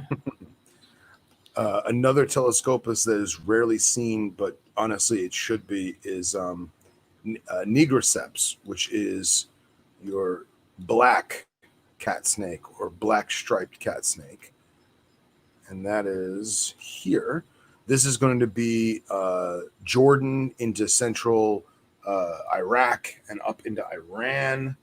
There are parts in southeastern Turkey where they get a very unique patterning, but I just think this is awesome because it's basically almost an exanthic version of the South African stuff. I mean, look at this one, the stripe. How cool is that? Wild. That's from Mark O'Shea's website. Look at that. But yeah, it's. I feel like it's just, we talk about lyre snakes being, desert boiga, but this is legit desert boiga, So it's like a fancy California king snake, right? So, well, that's my micro spiel on Telescopus. I'm still learning myself. I am not an expert by any means, but share the knowledge when we get it. So, let me see if I can pull up this boiga paper. Okay. And I'll screen share that, and we can talk about that a little bit. Nice. I sent you the link to it, but it's probably easier for me to do it and show it. Oh, here, let me see what happened to that link.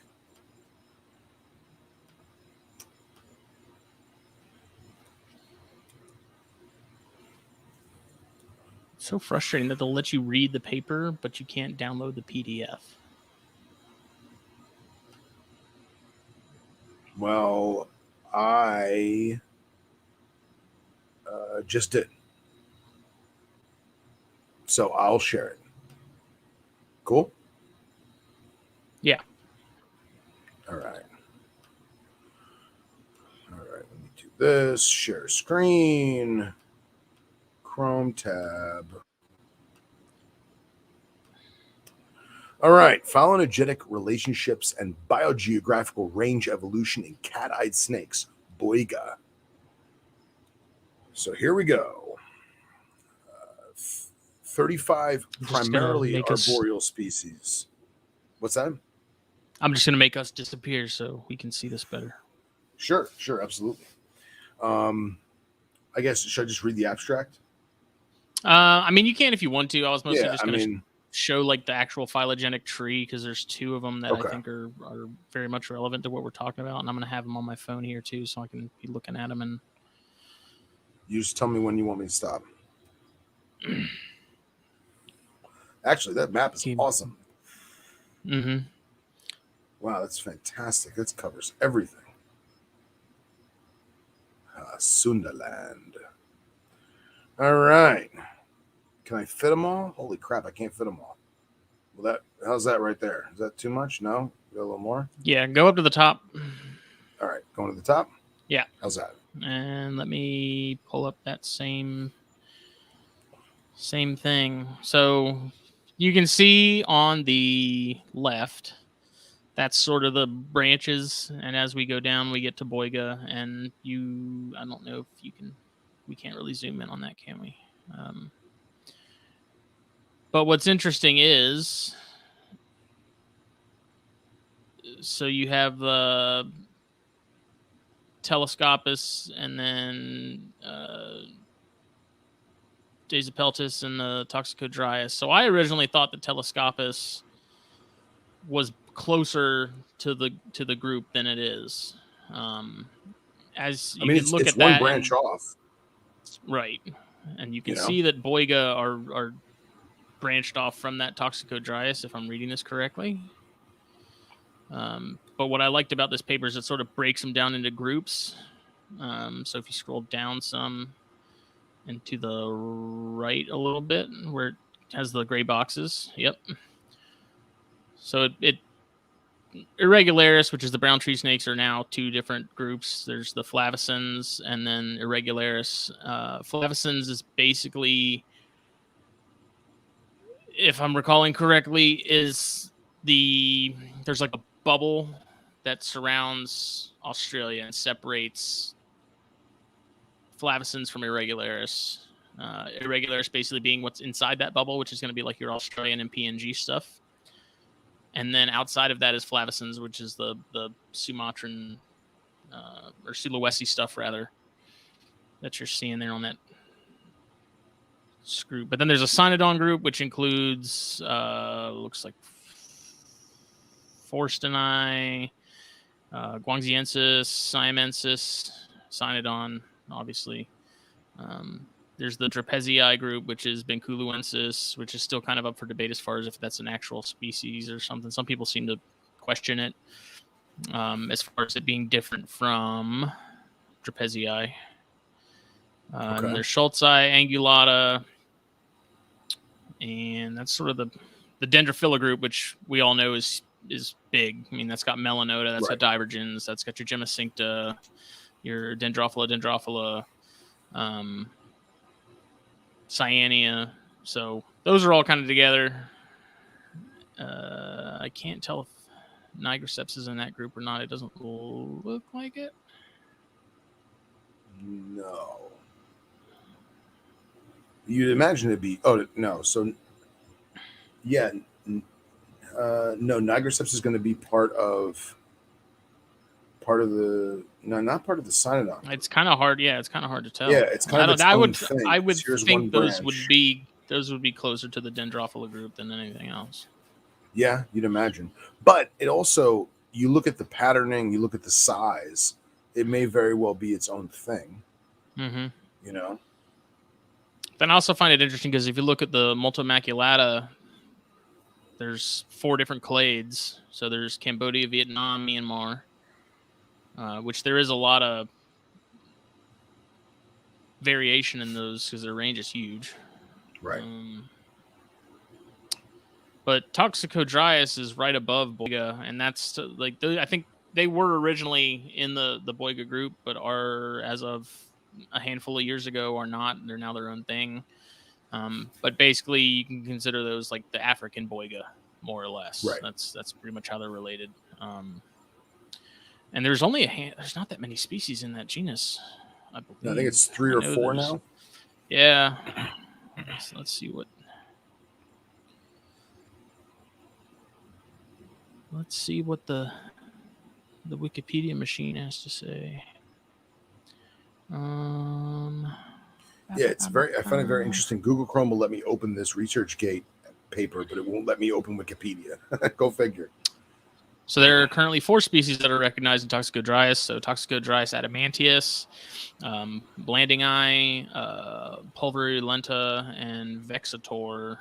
And basically, we only see 2 of those in the hobby, which is the Blanding Eye and the Pulverulenta. Have also, I've seen more of those in the last year or 2 than I've ever seen. And I think that's pretty cool because they're neat little snakes. Oh yeah, don't see Blanding Eye too often. Somebody recently bred the who was it? Yeah, somebody. No, not the blanding. And that's the problem. Is I think people need to get into the blanding because there is no captive bred animals, and if someone knows of them, please speak up. Let me know. But there's just so many imported that it kind of gets pushed to the side. You know, I feel like that's a species that would do really well if you're into keeping this type of animal. It would do very well to have captive bred animals because the imports are becoming few and far between. So I think it's also interesting that they have the egg eaters not far off in that tree either. Yeah. Which is when you think of it in this tree, it makes sense. But when you look at it, you're like, that's totally different, you know? Mm-hmm. Now, forgive me, but how many of these Boiga are Indo? Is it strictly from multimaculata and down? Basically branching from, peninsular, Malay Peninsula and and east. So all of these are more. So looking India. at it, yeah, like if you go down the list, let me go back up to that chart because I'm looking at a different one. Yeah, you're looking at basically range-wise for the entire genus. You're looking at going from India towards China, so left to right from India. India has a ton of species that we just don't have in the hobby because it's India. Right. Pretty much anything that's in the hobby that's being kept on any larger scale is stuff in the Dendrophila group. And then, I mean, you do see Benculuensis and Beatsie Eye brought in regularly as imports. Those are a little more difficult because those are a little more specified as far as food. Same with Jaspidia and Crapolini, you'll see sometimes. But like Trigonata, Ceylonensis, let's see what else. Multomaculata, Filipina. So there's a lot of that stuff that we just don't see because of export laws, and those companies or countries just aren't sending stuff out. Right. Right. So the family of or group of Boiga is actually pretty big, and there's a ton of a very large chunk of those species are native to India. But we only really see a handful in the U.S. hobby. There are some species over in Europe that are kept more regularly. Like Nipper, I think, has some Multomaculata or some Trigonata. I know he has Trigonata. Okay. But let's see. I'm looking at some of these other charts and sort of the legends with it to try and have a better grasp of what's going on.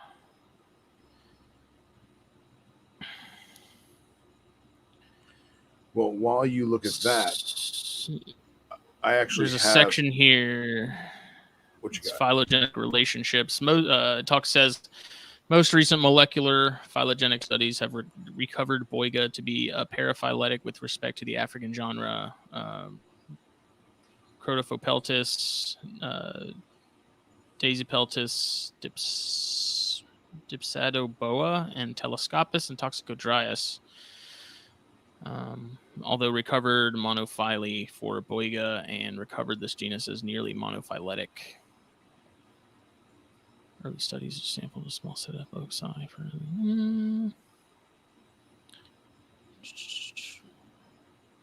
a lot of big words. Yeah. I posted this paper in the group, I think, when we talked about it last week or the week before. So, right. So there's obviously some sister relationships between species, and it talks about that. You know, the similarity between Crapolini and Jaspidia.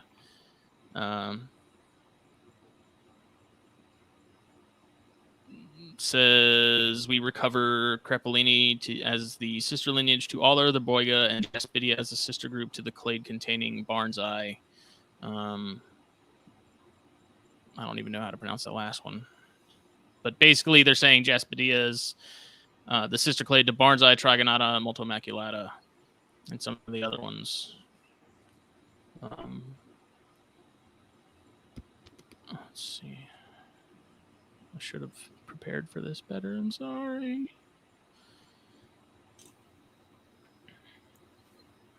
It's okay. I butchered Telescopus.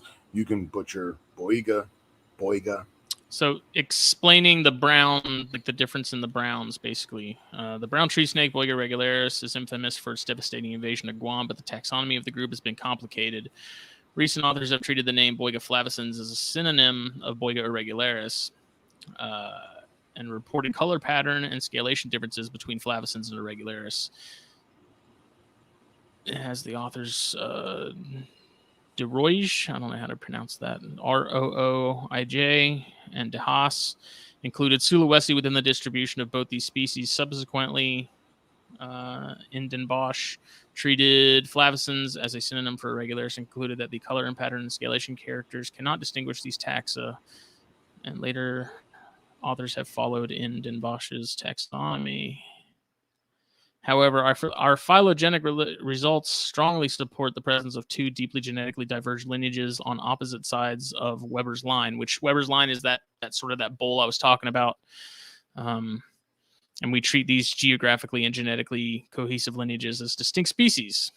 Boiga flavescens includes all individuals belonging to the Sulawesi endemic lineage, and B. irregularis includes all individuals from populations other than Sulawesi.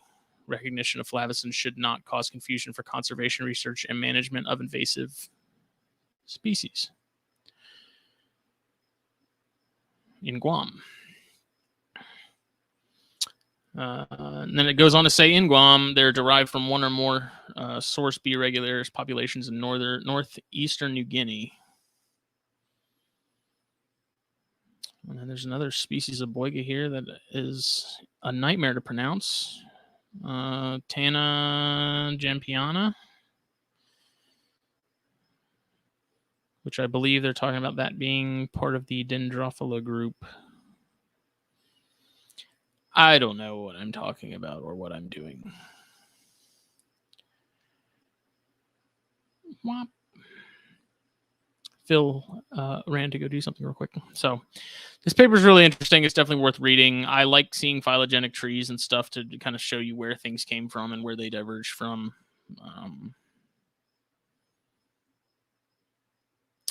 Conclusions: biogeographic studies of taxonomic groups such as boiga, which span continental and island archipelago systems, provide an opportunity to understand the dynamics of how these distinct geographic systems jointly influence the diversification process.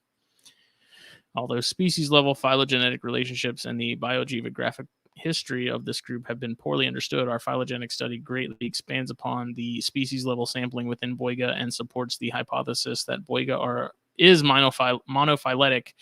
Taxonomic revisions of some of the widespread species previously distinguished on the basis of color pattern differences and Indo-Chinese origin of the genus.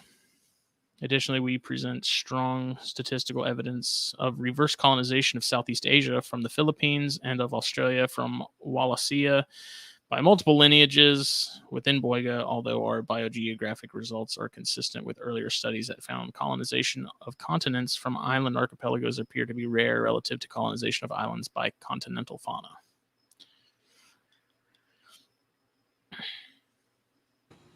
Intense. And this was authored by Jeffrey Weinel, which we should see if we can maybe get him on at some point. I think he's on Facebook. Yeah. I was just too scared to friend him. Anthony Barley, Cameron Seiler, and Nikolai Orlov.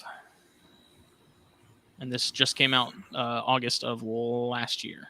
So nice.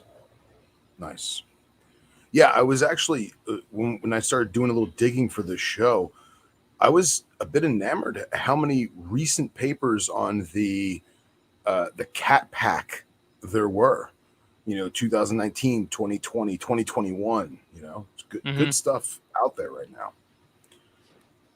So I actually I went digging through some of my hard text, trying to find something on not necessarily clinical effects, but something to talk about how how the cat pack has very, very potent venom, despite its delivery system and or the lack of envenomations.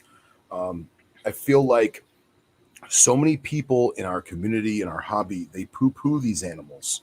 And whether it's a giant melanota or it's a 8-inch long Telescopus, and it takes a really bad Facebook photo to make people go, wow, holy crap.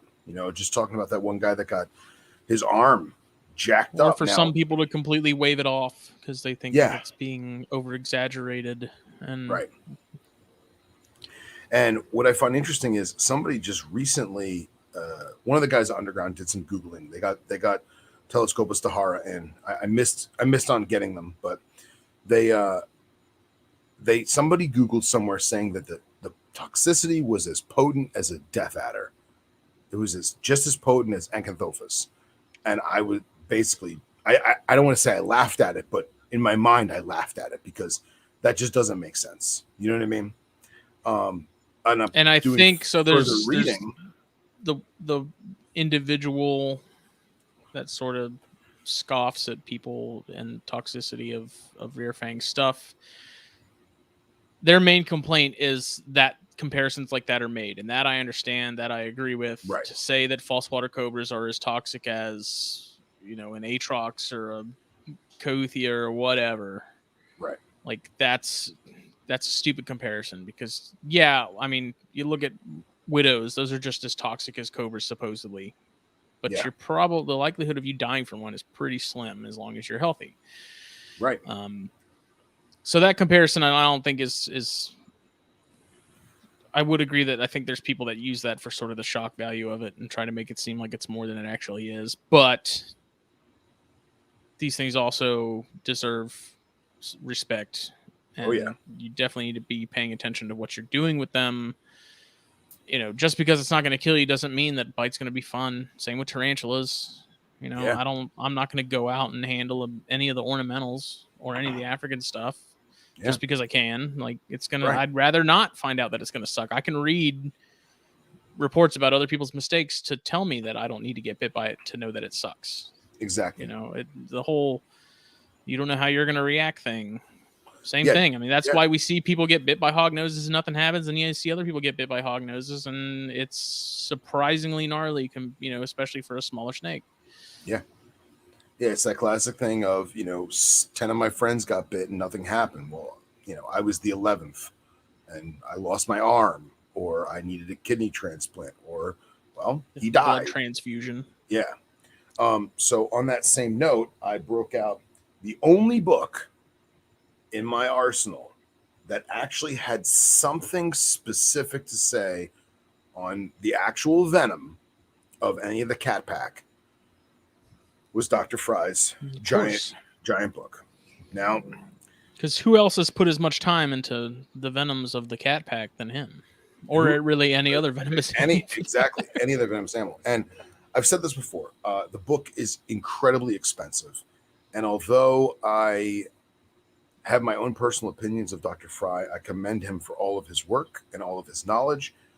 But I warn everyone who buys this book: it is, if you're a layman like myself, it is damn near unreadable. It is a mouthful of sand. It's a mouthful of sand. Yeah, it's literally just pack your mouth full of saltine crackers and, you know, try and count to any water. Yeah. But I did find one excerpt out of the whole book. I found one little bit on Boiga venom, and I doggy-eared it with a Chipotle napkin. Recycled. Should have been a Chili's napkin. Yeah, I know, right? And now that I just said that, now I've lost where it was. All right. So what this is referring to is the structure of Boiga venom and the function of the toxin forms within it. So if I skip through a bunch of scientific things I don't understand,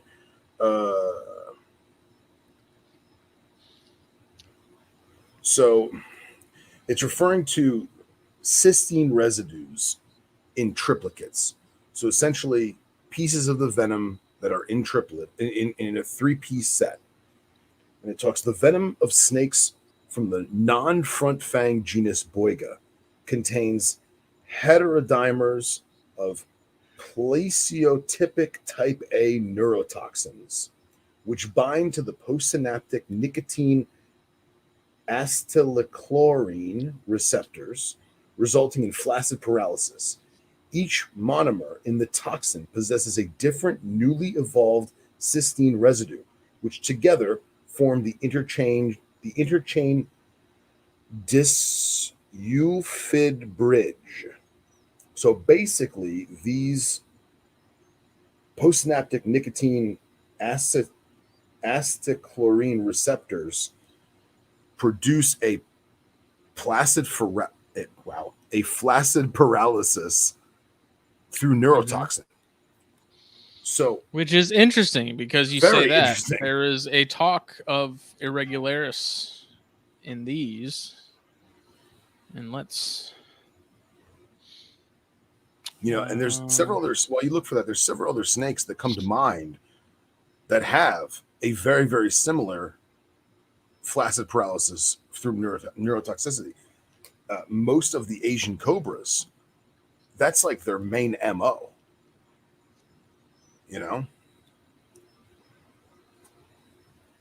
Yeah, and I mean, when it comes to boy, it's pretty well documented that their venom is typically many more times toxic to lizards than it is to mammals. Like, it's a much more prey specific sort of venom, but there are some that are pretty gnarly. Like Irregularis, I think, is arguably probably the hottest of the group, quote unquote, at least that we know of. Actually, there's a whole section on Boiga irregularis in Fry's book when they're talking about snake repellents and how they tested all these different quote unquote repellents on a handful of snakes. And the main one that everyone kept talking about was mothballs, camphor flakes, and how it does have a somewhat of a reaction against geckos and lizards, but snakes just don't care. And basically the whole point of it was, I guess everyone on Guam was told, put mothballs everywhere and it'll keep all the boiga away. And it honestly didn't do anything except make the whole place smell like mothballs. Yeah, I hate the smell of mothballs. Right. So there's actually a whole chapter or section devoted to Irregularis in this book, which is venomous bites from non-venomous snakes, a critical analysis of risk and management of colubrid snake bites. And it talks about Irregularis and how there's actually a shift in venom and how it works from the a ontogenetic thing. Right. Says the following points are considered. Some larger snakes greater than 1.4 meters produce a secretion that exhibits a higher murine toxicity, and it has a very low postsynaptic neurotoxin content. All of the concerning bites inflicted on humans, principally 4 of the 5 pediatric cases mentioned earlier, were from large snakes, average length of about 1.17 meters. Juvenile/smaller snakes have a lower marine toxicity and a higher postsynaptic neurotoxin content. Larger prey are actively constricted, and bites delivered during prey handling sequestered large volumes of low toxicity secretion into the integument, and to date, the only neurotoxin characterized from B. irregularis secretion is a distinctive heterodimeric species that is marked prey specifically for avians and saurians with very low toxicity for mammals. So I thought that was interesting that they're hotter when they're smaller, and then it sort of shifts. Yeah. Almost as if the adult yield makes up for a need for potency. Henry actually replied to what I was saying, and he says acetylchlorine, it means it blocks the neurons, alpha neurotoxins, is Cobra's King's Aussie stuff. Crates, ... Aussies and crates have beta neurotoxins, which is a whole different thing. That's very, very cool. And that makes sense. That whole region of the world, it makes sense that they would have similar, neurotoxic traits. It does.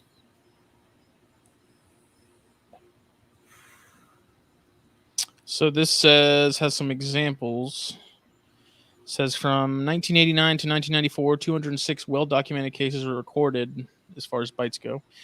In this series, 82% of the victims were bitten while sleeping, and 52% of the victims were younger than 5 years old. This is reminiscent of some of the common features of crate envenoming in India and Sri Lanka. A published series of cases included 3 pediatric patients, mean age of 2.9 months, that reportedly exhibited ptosis, respiratory failure, and spasticity. Retrospective medical expert review of these presumed neurotoxic effects was equivocal. The majority of patients included in a retrospective review of 446 irregular bites recorded at Guam Memorial Hospital from 1987 to 2004 were asymptomatic or exhibited mild local effects. Severe patients, most commonly children, developed more extensive local effects, including blister formations. These authors identified systemic toxicity, generalized weakness, respiratory difficulty, and ptosis in several victims, all younger than 1 year old.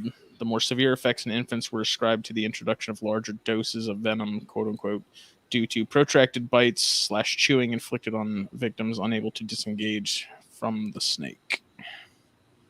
Yeah. That makes sense.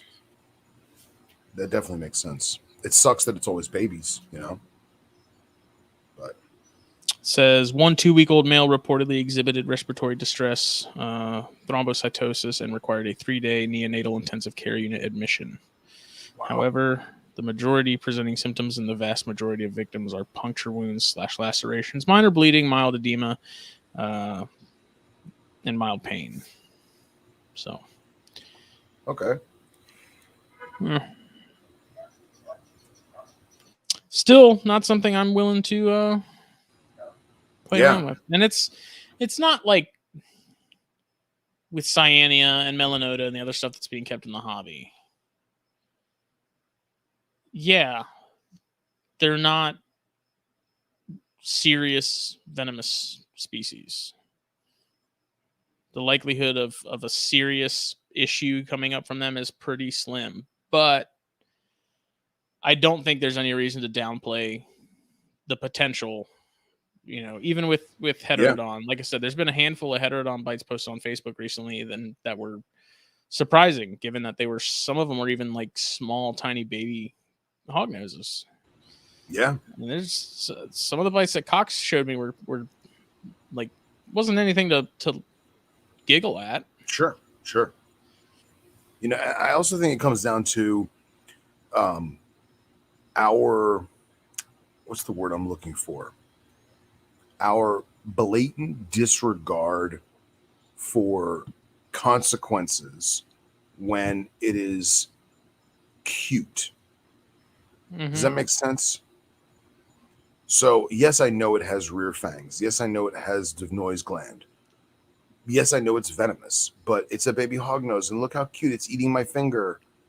It's like, no, you're going to get messed up. You know, don't let it eat your finger. Like, let's be real here. You know what I mean? Yeah. So, I don't know. I'm with you 100% where I don't think a Sonodon needs to be treated like it is a boom slang.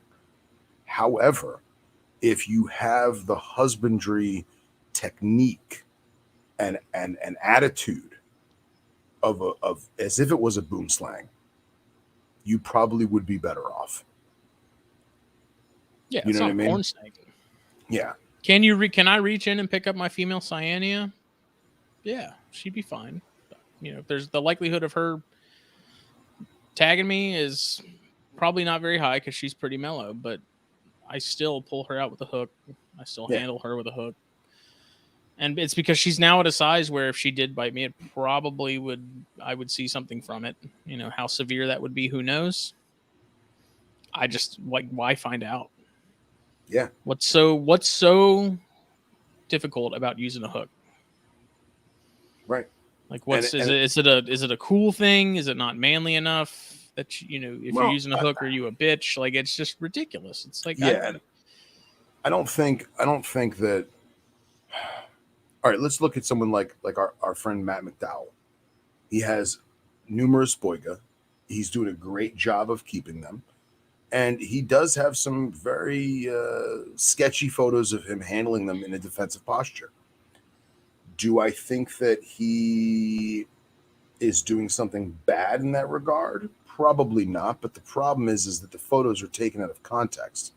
So if you see a picture of him holding a juvenile cynodon in his hand and its neck is flared out and its tongue is elongated and it's cocked back in that classic Boiga S, it looks really bad. It looks really, really bad. But what no one's realizing is that the hand that's holding the snake is probably not in harm's way, even though it's holding the snake. Mm-hmm. It's everything else around.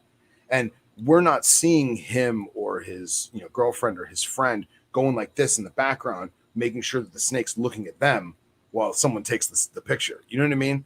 So I feel like it's very misleading. And I almost feel like I would almost want him to show, hey, this is how I remove the animal from the enclosure. This is how I get the animal to be calm.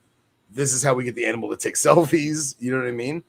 And almost show that there is a right and wrong way to do it, because when you look at the pictures, it just looks wrong. Does that make sense? Yeah. I mean, the way I sort of equate it is like, should you point a BB gun at your buddy's face or your own face? It's not wise. Right. Is it going to kill you? No. But you can still shoot your eye out, kid. 100%.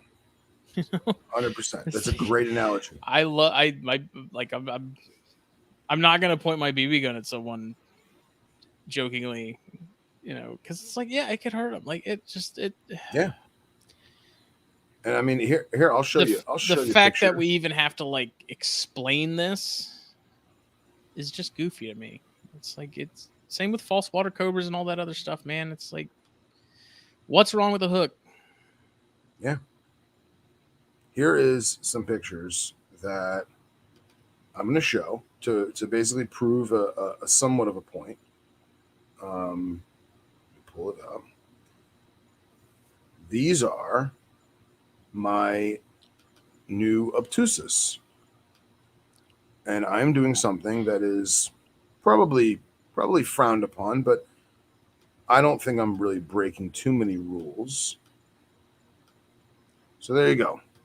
So there's me holding a rear fanged venomous snake that is essentially non-lethal, but still possesses the ability to envenomate me, and I don't know how my body is going to react.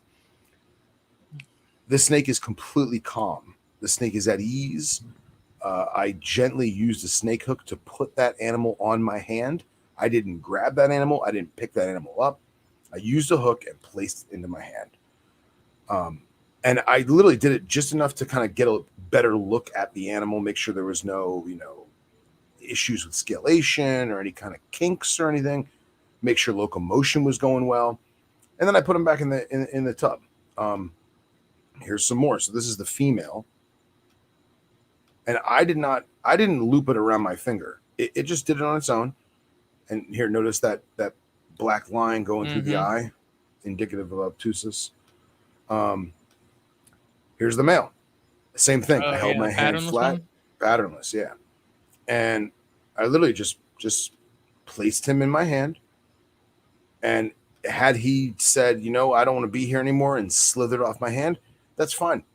I'll let him do it because he's only going to go into the tub. He's not getting away from me. And he just kind of sat there. Now, if this animal was 4 foot long, I probably would not be doing this for several months, if not ever, because I have to kind of learn how that animal is going to go, kind of learn how that animal acts. And there may be a time when I could manually manipulate it with my hands, or there's a high probability that I couldn't, because it's an adult, it's wild caught, it's extremely defensive, it's not used to being in captivity, whatever concept you want to have. And that's the difference. That's the big difference. So somebody who gets a fresh out of the mangrove swamp dendrophila and starts playing with it and doing this with their head, you're an idiot. I said it. There was a point with the baby cyania in the last clutch I hatched, and I don't know if I mentioned this or not. I think I have, but when I was assist feeding tails, I got hit on, I believe it was my thumb, like the side of my thumb. Really? Not like seriously or anything like that. Yeah, but, you got a nick. Yeah, and my thumb was a little tingly. I believe it. And that was a smaller snake, and that even made me go like, maybe. And you got to think, I hadn't grabbed it, like pinned it yet. And I say pin, I didn't actually pin it, but I hadn't grabbed it by the back of the head yet. Right. But those little guys, man, they were fired up. Pretty much anytime you open that tub, they were ready to go. And so, that thing was already sort of prepping to defend itself. And it's, I'm not saying all this to make it seem like it's anything serious, but the fact that I did feel something from an animal that size. I mean, they're not big snakes when they come out of the egg. They're long, but they're super thin. They're like spaghetti. Yeah. It was kind of surprising. I wasn't really expecting it. Yeah. So it made me think, like, what would my adult female do? She's getting pretty big. Yes, they're not boom slings like you said, but I don't think that's an excuse to just not use your brain. Correct. They need to be treated with the same respect as the boom slang. They do. You know? I'll share one more photo that's super taboo, and I'm going to explain the photo as I show it. This was taken a couple years ago.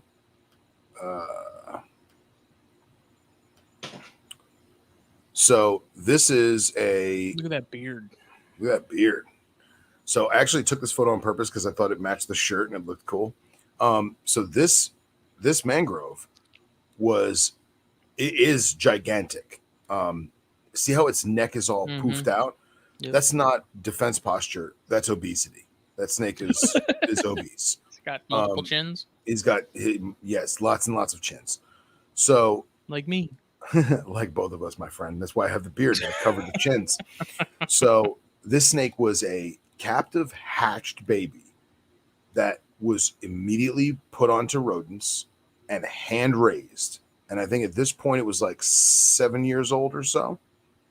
And it had been around humans its entire life. It had been manhandled just like it was a California king snake. And to the best of my knowledge, it had never even remotely looked like it was going to bite its owner. And the guy brought it into the shop, and I'm pretty sure Underground wound up buying it off of him and sold it to someone. But that snake was incredible because you had this, I don't want to say a false sense of security, but you knew that if something bad was going to happen, you might have a chance to kind of see it coming, if that makes any sense. Mm-hmm. Opposed to like what Henry's saying, a wild caught animal or an animal that's unpredictable that just lashes out of nowhere, you know? But this was my first time ever manually manipulating a very large mangrove. This is probably the largest mangrove I've ever seen. I mean, this picture doesn't do it justice. This thing was well over 6 foot long. And I knew the dangers that could happen, and I took it upon myself to act the way I acted. But there's a story to go with it. You see what I'm saying? This is not just a snake out of the bush. And the problem is that I don't share this photo unless I can tell that story. Right. Because if I can't tell that story, I just look like it's a jerk. Just another mangrove. It's just another mangrove, right? It's just me flirting with getting bit, and that's not the case. There's a story to go with this, and a prerequisite, if you will. I vetted this snake, so to speak. And does that mean that I'm impervious to getting bit by it? Hell no. That thing could have turned around and lashed onto my face, no problem. But I took it upon myself to weigh out the risks and so on and so forth and act accordingly. So that's my shtick on it, is as long as you have the respect and you're aware of what the animal is capable of doing, you can act accordingly. But I'll say I'll never showboat a mangrove. I'll never showboat Toxicodrius, and I'll never showboat Telescopus. The same way I would never showboat, Teletornus or Thrasops or Dyspholidus. Mm-hmm. So I handle, when I'm cleaning mine, I take them out and put them in a holding tub or whatever in one of the racks until I get them cleaned up. Like, I handle them more or less the same way I handle the Jansenii. Like, I handle the Jansenii with the hook. Yeah. Because they're fast as shit. Yeah, you got it. I keep my interactions brief, and I don't like getting bit. So, of course. Am I super stiff and holding them all the way out when I'm moving them? No. It's just one of those things where it's like I'm using a hook and I'm using my brain, and yeah, my female's calm. Could I handle my female without a hook? Probably. It's just one of those things where everyone has their own sort of level of comfort, I guess. And like, even if it were the case of that bigger Melanota, I probably would have still had a hook, just because it's like, yeah, it can be the calmest thing in the world, but that's up to you, I guess, with the level of trust and how much you're willing to sort of instill with an animal. But so this was that was a snake that I'd seen before.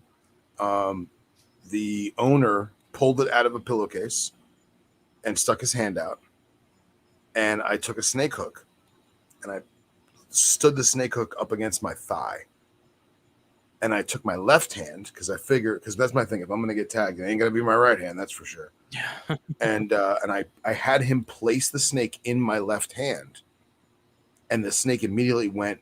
I don't want to say it went limp, but it was almost like, oh, I'm in a tree. I don't want to be here. I got to get out, and started to slither away.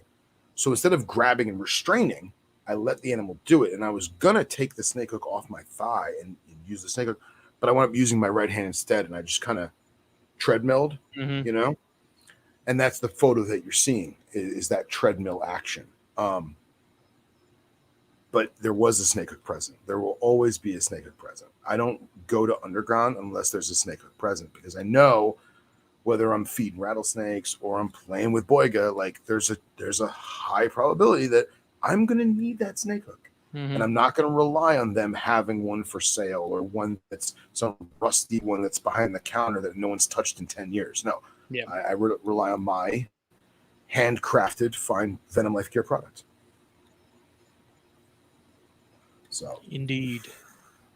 There was something I was going to say more about boiga.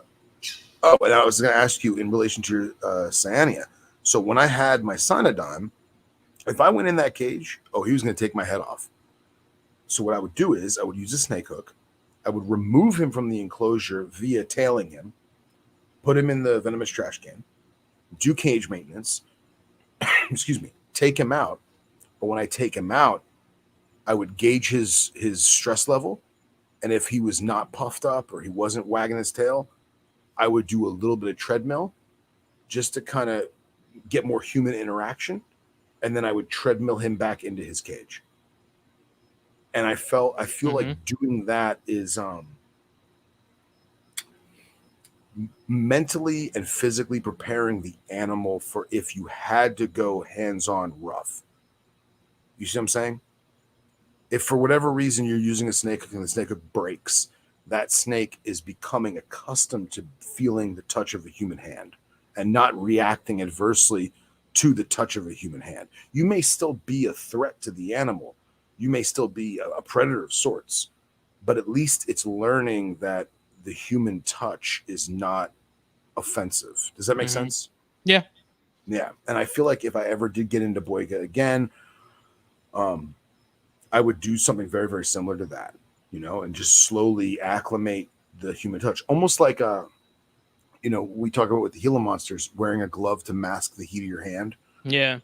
I wouldn't necessarily do that with boiga, but it's the same concept of if it has the chance to slither across the hot human skin and it's feeling that all the time, it's going to get desensitized to it. You know what I mean? Mm-hmm. So Henry says, I think about it, with big melanota, with big false water cobras, it doesn't, big cyania, big cyanodon. I don't think it really matters if they're rear fanged or not. They get to a size to where if you get bit, you're gonna have something's gonna happen. That's it. Ryan Cox, whether foreign protein. Whether it just swells up and you get super itchy, or whether it just starts turning into a million blisters and you got to go to the hospital. Like, it's the rear fang thing is irrelevant after a certain size, I think, especially with in regards to boiga and hydrodynasties and stuff like that. Sure. I don't, it gets to a point where that's irrelevant. It's like, this is especially big cynodon and stuff, like big false water cobras. Like, it's gonna suck. Yeah, more than likely. Yeah, 100%, man. And I'm sure there's gonna be people that listen to this and they're like, "Oh, you're a bitch." Whatever. Yeah. Oh, that's right. I forgot. Henry got sliced by dendrophila, and it was a freak occurrence. He was doing routine maintenance, I believe, and Henry, correct me if I'm wrong, and I don't want to insult Henry, but he misgauged the striking distance of the specimen at hand, and it launched out of a vision cage and had easily over 2/3 of its body clear the threshold, and it sliced his finger. It didn't actually latch on, and he had some minor bleeding but no envenomation. And I mean, that was luck. You know what I mean? He moved at just the right time and it couldn't latch on. Henry says, no. That's not what happened. I thought that's what happened. I didn't see it. I walked in. No, you said it was a Dendroaspis. Very funny. So, Henry, you gonna tell us what's up or what? I was gonna say I'm like kind of waiting for the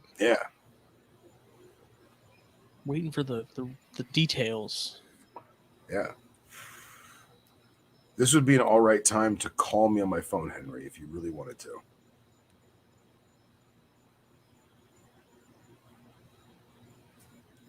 Do.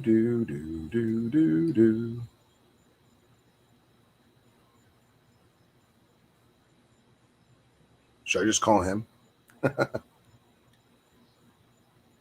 Go for it. I don't think he got any venom. That was the difference. Oh wait. Oh, there it is. He said he was standing offset to the opening. He shot out, turned 45 degrees midair, and latched onto his finger. Oh, there you go. Yeah. I believe it. They're very springy. Very springy. Very springy. Well, sir, we're at 2:30. We are at 2:30. Is there anything you'd like to touch base on before we say our goodbyes? THP 139 is happening this week. I actually have Jen Davis lined up to come on here next episode. Okay. It's one of Brent's friends. She's really cool. She is in North Carolina and does some stuff with Venomous and helps with some of the legislation stuff, at least on our front. Cool. So it's going to be good. Awesome. I will be shipping out the winnings to the winners tomorrow or within the next couple of days. Thank you to all who participated. Thank you for everyone who's tuned in. Thank you for everyone who's listening after the fact. We've hit over 200,000 plays on SoundCloud. Wow. Which is just crazy. I think we're already over 200,001. So that's awesome. It's crazy, man. It's just it's only been growing since Daytona. It's just been exploding. So I love it. Made a difference. Thank you to everyone, for real. We will hit everybody up again in your ears Thursday night for THP 139. Is that what I just said? Yeah. I believe we have Connor Wardle lined up, so that'll be cool. We're going to talk about some of the cool and interesting stuff he's keeping. He's in Texas, so he's in the Holy Land. Nice. That'll be good. So awesome. Don't forget to check out the fine folks, the Gendra, the Puget Sound Pathans. Top corner of your screen. Yeah. Yeah. And hey, man, we got 3 more episodes until 100. Yeah, we gotta. We'll talk about that tomorrow or something. We'll figure something out. Yeah, man. Rock and roll. Gonna have to get us something fancy to smoke for episode 100. 100%. 100%. So, thank you, everybody. Thanks, y'all. Bye.